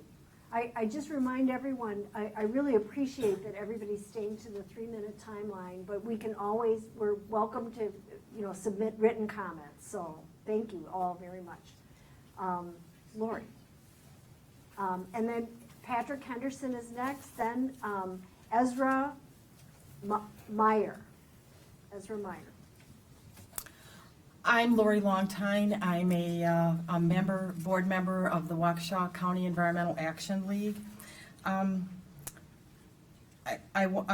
really glad tonight that I'm sorry, Cheryl, I don't remember your last name. Heilman? Heilman. Had said at the beginning that they want to hear from everyone and that the purpose of this hearing is to hear from you, meaning the public, or at least that's how I interpreted it. And I hope that the DNR will continue to listen to the public with respect and take our comments into serious consideration as you're formulating the final aspects to the EIS. I hope that the DNR will listen to our comments and not dismiss multiple comments. 700 so far, written comments, according to the Waukesha Freeman on Saturday, as really just only one comment, as it was dismissed in the Freeman. It's not only more than one comment here tonight, but it is, and tomorrow at the hearings in Racine and Milwaukee, but tens of thousands of Wisconsin members of our organizations that we are representing. I learned something new, so I'm glad I came. I had no idea that there were so many environmentalists at the Chamber of Commerce, the Greater Milwaukee Realtors Association, the Common Council, and all of these people who have spoken tonight so valiantly in favor of what they consider an environmental solution. I find that highly interesting and invite you all to join WHEEL. We have membership forms in the back. We have lived in our home in the town of Waukesha for 22 years. Prior to that, it was about 10 years in the city of Waukesha. So we have covered the whole gamut of this issue. We're in the expanded water service area and also in the way of access to the town of Genesee, also in the expanded service area. And there's no way that the town of Genesee could get water or sewer with the city of Waukesha if they didn't come through our area. I was surprised also to learn tonight that the DNR thinks that they looked at the expanded service area and determined that there is no supply of potable water. I would really be interested to see where that is in the EIS. I did not see anything. Our private well and septic are serving us very well as our neighbors and fellow town residents, all of whom have plentiful clean water that is recyclable and quite sustainable, especially in the fact that rainwater, as it falls on the ground, will replenish our aquifer. The water service area, the expanded water service area, is 17 additional square miles. There is no way that all of that area can need water. I agree that there are some that do, but it's households, not whole square miles at a time. And I do have some other comments about sewer packs setting the boundaries in 1998 of the water service area, but I will include those in my written comments. Thank you. Thank you. Mr. Henderson. Good evening. So in a former life, I had the pleasure of being Governor Doyle's representative on the Great Lakes Governors during the compact negotiations, and I led his efforts to enact Wisconsin's implementing legislation. So you all have a tough job, and I was proud to be a little bit a part of making that a tough job. So you really do. These are hard decisions to come to, and I appreciate all the effort going into it. So at the time of the compact was being written, there was a lot of talk about this jurisdiction or that jurisdiction simply would never allow a diversion under the old law of WERDA. And because the politics in their state simply wouldn't allow for it, regardless of the merits of that proposal. So this was not a reasonable way to ensure that the Great Lakes and the local needs were both protected. So under the compact, political dealings were replaced by deliberate decision-making based on sound science and environmental protection. Namely, the communities must return the water to the basin, we've heard a lot about that today, not cause cumulative negative impacts, and establish a reasonable test for determining if the supplies are available. Now, that was a key part of the discussion during the negotiations, was reasonable. And we chose not to say no other possible water, but we chose reasonable instead, and that was done for very good reason. So the compact by no means guarantees water, but it does provide a roadmap for communities to follow and have their proposal judged based on objective criteria, not politics. So key to the successful enactment of the compact was the insertion of the communities in the straddling counties provision, which is why we're here today. And I can tell you from every jurisdiction along the way, everybody did it with a full understanding that Waukesha was going to be coming down the path. In fact, Waukesha was often the litmus test for the criteria being put in place. So it's clear from the very beginning that the regional negotiations of the compact could not have been adopted without protecting the interest of all communities in need of water throughout the Great Lakes region, not just Waukesha, but throughout the Great Lakes. So the Great Lakes governors as well as the U.S. Congress ratified the compact knowing full well that limited diversions would be a possibility, and they decided in their wisdom that those limited exceptions were acceptable, assuming they met the compact's environmental protections. So a key part of both the regional compact negotiations and the Wisconsin implementing legislation was to build off the idea that services should not be limited by municipal boundaries, but by the service areas. This was done to build off Wisconsin's successful wastewater treatment laws, avoid diversions from one watershed to another, and meet the compact's requirements to maximize return flow while minimizing that out-of-basin water. So during those negotiations, it became clear that in every state and in Canada, there were simply too many potential jurisdictions that we simply could not list them all, for fear that we would unintentionally miss one. Therefore, we developed the language of equivalent thereof. In Wisconsin, the DNR has determined that the water supply service area meets this definition. And considering the language of the Wisconsin implementing statute, they really had no other choice. And I'd also like to point out, this was in the Wisconsin legislation, nobody objected to it at the time, and when Congress ratified it, their job was determined that the state had adopted compact-compliant laws. So Waukesha is not a threat to the compact. Waukesha is an opportunity to show that the compact works and that decisions will be made on what is best for the resource, as well as for the folks that turn on their kitchen faucets each day to give their sons and daughters a clean drink of water. Thanks. Ezra Meyer. Then Mr. Tim Robke, and then Steve Schmucki. Schmooky. I can help you with that one. I know, Thank Steve. you. Schmooky. Thank you.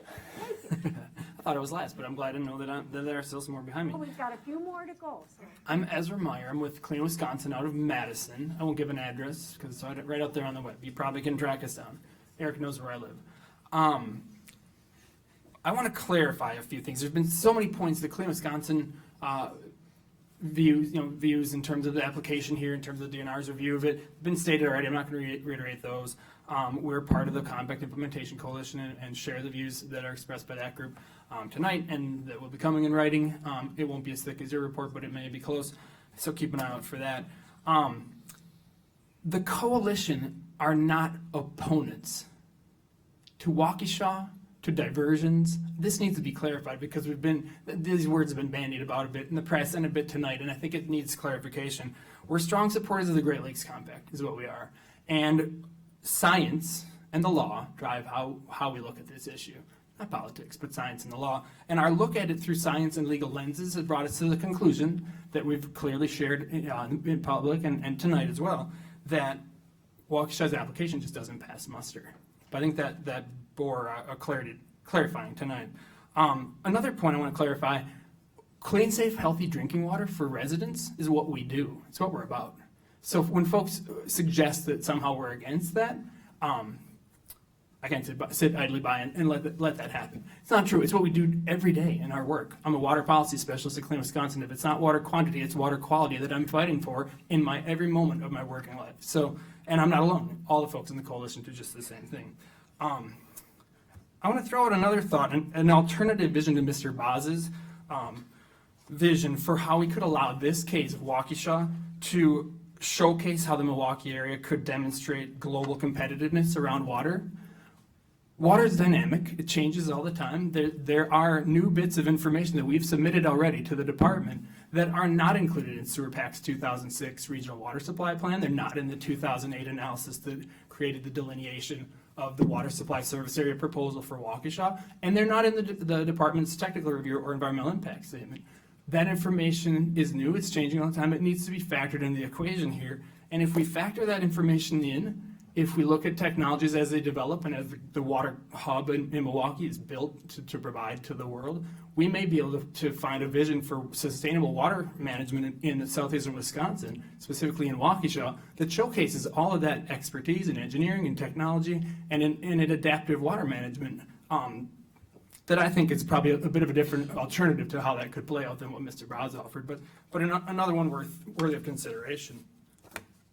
The couple of points that we also wanted to clarify here, there's a couple key premises of Waukesha's proposal that are faulty and that need, again, this is some of the new information I highlighted a moment ago. The deep aquifer was declining for decades, but it's not anymore. It's rebounding for the last 10 or 15 years. What does red mean? Am I done? That's the international standard for red. I got you, Shirley. Thank you. We would be happy to receive your comments. Absolutely. We'll be happy to work on them for the next couple of weeks. Thank you so much. Thank you very much. Mr. Robke. Close, Repke. So Tim Repke, 1224 River Park Circle East, Village of Mukwonago. So I've lived in Mukwonago for about 10 years now, and I've been aware of the radium concentration levels and certainly been concerned about it being in my drinking water. Also had a reverse osmosis system in my house for about 8 years, and I know you can buy them for about $100 at Fleet Farm. So if somebody needs something and they don't want to have the city pay for it, there is a solution right there. So anyway, well, I'm an engineer by profession, not a civil engineer, so my expertise will be limited in this area, but I'm used to looking at data and trying to see if the data makes sense and is complete. And looking at the presentation from tonight, I have some real concerns about some of the data being presented, specifically the alternative solutions and what were the reasons that those were perceived to not be acceptable. So I didn't see a lot of explanation, a very short, brief statement about impact on wetlands. Well, what would that impact be? And I don't think that's been adequately communicated here tonight or to the press. So I think it would be nice if that could be put out. So the other concern I have is the cost of the pumping of the drawing from and trading and sending back to Lake Michigan. What is truly the cost of that relative to the treatment solution? And what is the cost of that going to be long-term when more communities are asking for water? Not only in Wisconsin, but throughout the Midwest and in the Southwest, maybe the Southeast, where California, for example, where they're growing most of the produce for the country and they're in serious droughts. At some point, will the federal government step in and say, we need to redirect some of our critical natural resources to areas that are really in dire need? At that point, we should expect to pay much more for this water that's coming from Lake Michigan than we are today. So that's something that I think we need to think about in terms of the true cost. And the other thing that was stated tonight was the misconception that just because you're getting water from Lake Michigan, that we won't have to treat the water. We're still treating part of the water. Eventually, if the levels are too high, we'll still have to treat that water to some degree. If either the EPA lowers the limits or something else happens to make that requirement change. The other concern I had was conservation and efficiency measures. I don't feel that much has been done in the city of Waukesha. We look at For example, I just looked at the data tonight, and of the water users, about 64%, either residential or multifamily, are residential. And 85% of that is high flow residents, so they have 3.5 gallons per flush toilets. And about 30% of their water use is toilets. So that's about 1 million gallons per day right there. So, okay, thank you for your time.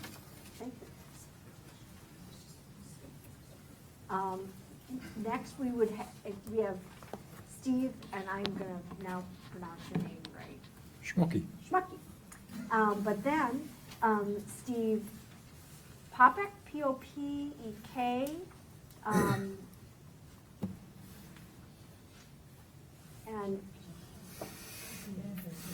Angela Rothenberg from Milwaukee. Thank you. Thank you all for your patience on my name. My name is Steve Schmucky. I'm the president of the Waukesha County Environmental Action League. I'm a resident of the town of Waukesha. I am here not so much in my capacity as the president of the Environmental Action League. I'd like to make comments on my own. So these are not Wheels comments, they're my comments. I've lived in Waukesha all my life. I'm at least 3 generations deep in both sides of my family. So I'm very familiar with Waukesha's history, and I'm very familiar with the fact that the radium issue has been around for a long time. And the history of that issue begins when the EPA came up with a standard and said, you know what, Waukesha's water doesn't meet this standard, you need to do something about it. And Waukesha took the position that the standard was inaccurate or too high, and spent a whole lot of time and money going to court trying to defeat the standard. It's only been recently that after those failed attempts to defeat the standard, they've had to deal with the issue. And it's puzzling to me that we're here today with an application for diversion of Great Lakes water to the city of Waukesha and find ourselves flip-flopping back and forth between, is it a quality issue or is it a quantity issue? My understanding has been that what has pushed Waukesha to this point is a quality issue. It's about removing the radium from the drinking water. It's not a quantity issue, and as many people have spoken to tonight, there is ample potable water, ample supply of water in the aquifer and in the various means that Waukesha currently uses to supply that to their citizenry. The issue really is about whether or not it's potable. There have been many people who have talked about ways that that can be done. It is my belief and my feeling that as the protectors of all of our natural resources, including the Great Lakes and our water supplies, that the DNR needs to look at this application in the context of whether or not the city of Waukesha can supply water through existing mechanisms and existing means without having to go to the Great Lakes. That's our collective natural resource, and it's your job and your charge to protect it. And so consequently, I think we need to look at this application in that context, and that I would urge the DNR to do that. Get very sharp pencils when you look at this and analyze it, and ask yourselves why the city of Waukesha is asking for greater quantity for a larger service area than what is necessary to supply its current citizens with clean drinking water. And I think when you look at it under that spotlight, you'll find that the application will fail. Thank you. Steve, are you Steve? Yes. Yes. Hi, my name is Steve Popek. I reside in the town of Brookfield, and I'm a concerned citizen about our water and of the wetland issue. I first would like to ask, is the city of Pewaukee still on this compact? Are the city of Pewaukee, are they still on the compact? Are they in the compact? What do you mean by that? For the Great Lakes water? Oh, there's part of it. Yes. Part of it, yeah. They are still on it, okay. To all Waukesha County taxpayers, you have all been duped.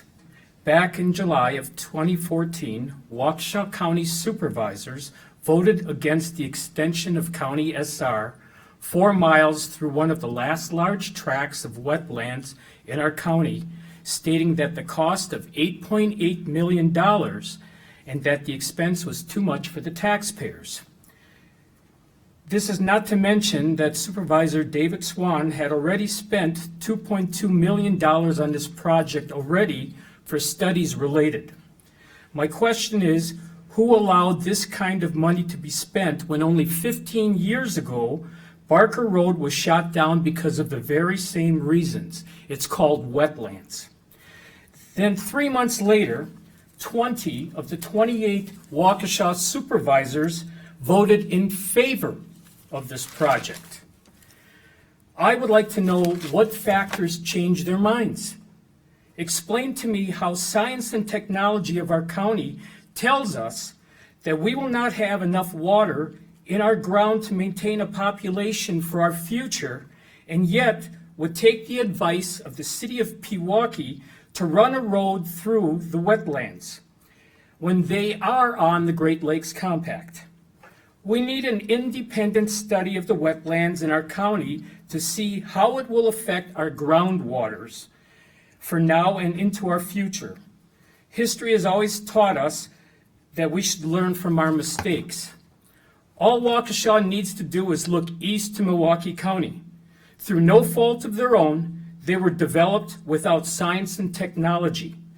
They kept backfilling wetlands, and when their wells went bad, they drew drinking water from the lake. We do not have a big lake, but we must embrace science and technology to preserve the wetlands that are trapping the storm, or water for the storm, and to reduce the downstream of flows for flooding. For the water that you drink today is close to 100 years old. So for our future generations, I urge my elected officials in Madison to stop any development of any wetlands in Waukesha County until they can find out the impact it will have on our drinking water and our deep well aquifers. This is the other right item is to remove the city of Pewaukee from this compact if they want to destroy the resource, because why should we reward them if they can't take care of what they already have? My last question is, if we don't receive Lake Michigan water and our greedy communities continue to destruct the wetlands in our state, then when will and where will the water come from and at what expense? The taxpayers of Waukesha deserve this study, and I urge my elected officials to do the right thing here, not along party lines, but the right thing. Thank you. Thank you.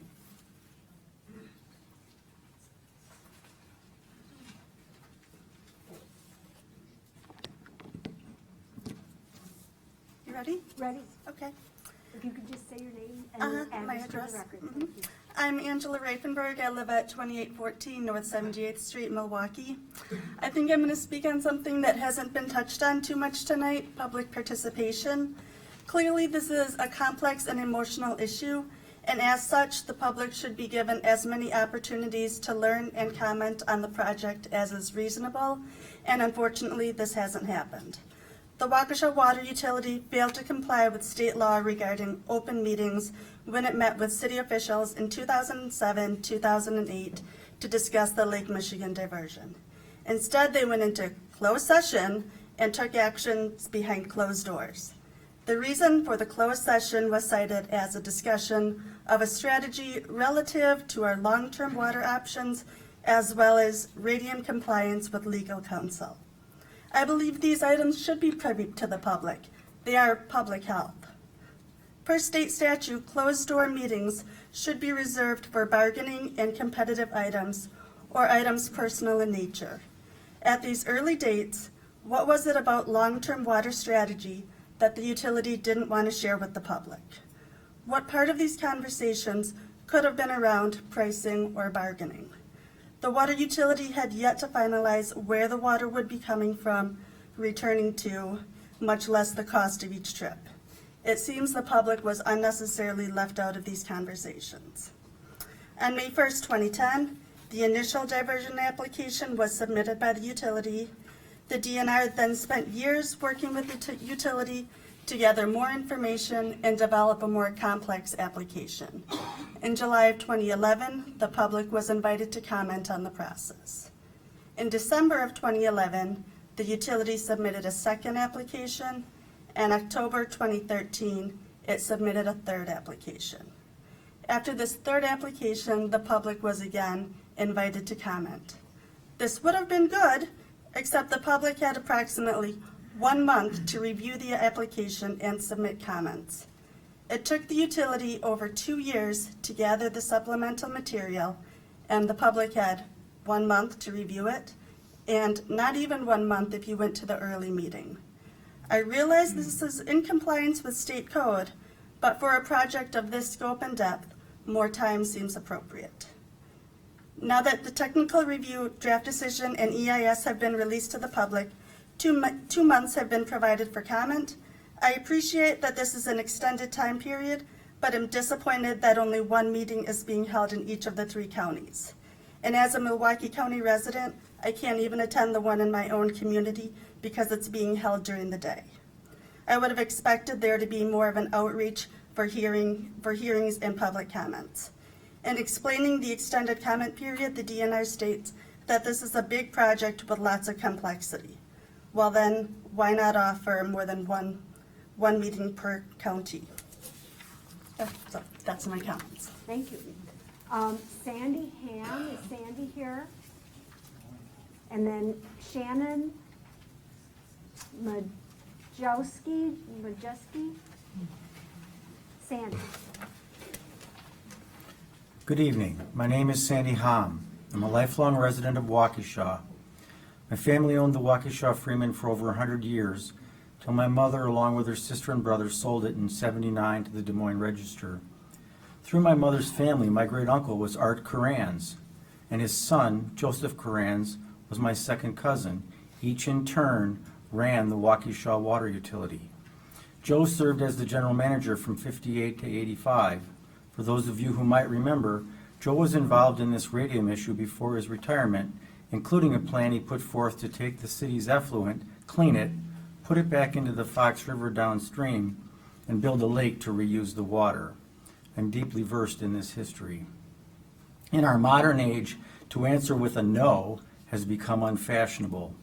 In my opinion, the state of Wisconsin and the other Great Lakes states should reply to the city of Waukesha's request with a simple no. I don't have a detailed legal argument against the application, but I know what the city wants and how the city has acted since 1987 when the more stringent EPA standards were imposed. The city wants growth, internal and by annexation. They are in the business of growth. The city wants development. They make no secret of it. For decades, the city has annexed what for me are countless acres and expanded internally, all while being unable to supply clean water to their current constituents. It exercises no restraint at all while under the EPA order. In the past 3 years alone, the city has annexed many, many hundreds of acres from the town, all annexed by the owners so they could tag onto the city's water and sewer services. By this time next year, the city will have hundreds of new apartments on recently annexed land along with a Myers store, not to mention literally hundreds of new apartments within its existing borders. When one doesn't have the resources to serve those for whom they are presently responsible, the responsible thing to do is stop expanding. If you are feeding your 6 kids poison, best you don't birth a 7th. Milwaukee County has plenty of space, and they have the water. Milwaukee didn't develop on Lake Michigan by accident. The population should move to the water, not the other way around. Based on the city's blatant disregard for the EPA's order, expanding all the while, I believe that giving the city a drinking straw to Lake Michigan is the last thing that should happen. The city should make do with what it has. The water table is rising. Stop annexing and adding apartments hand over fist. Can't anyone say no anymore? Thank you. Thank you. Shannon.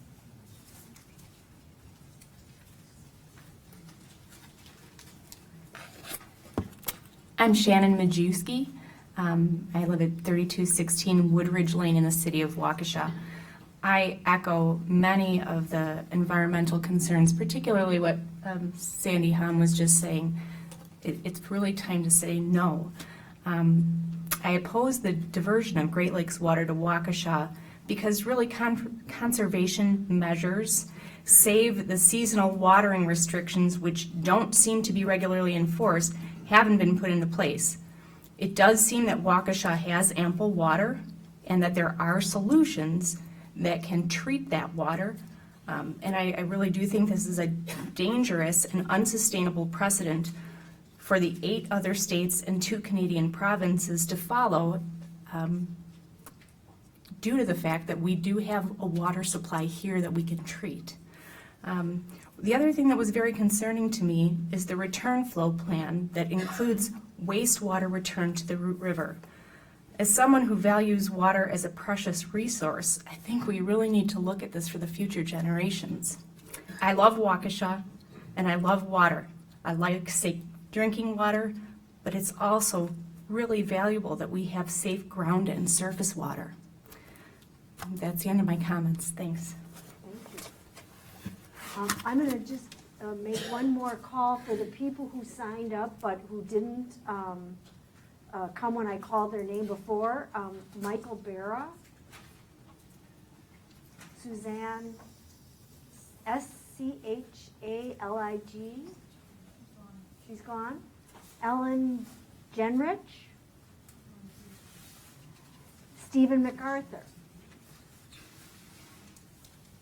and Mike Rizika. No, okay. I think I have called everyone who filled out an appearance slip and wanted to offer a comment. Is there anyone in the audience who I missed who you think should provide a comment? Okay, well, thank you all for staying and for being so courteous and respectful.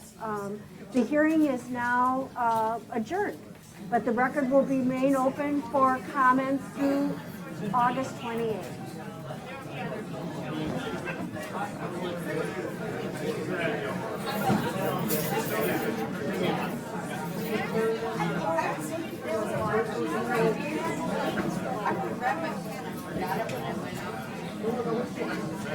I took it up here and I left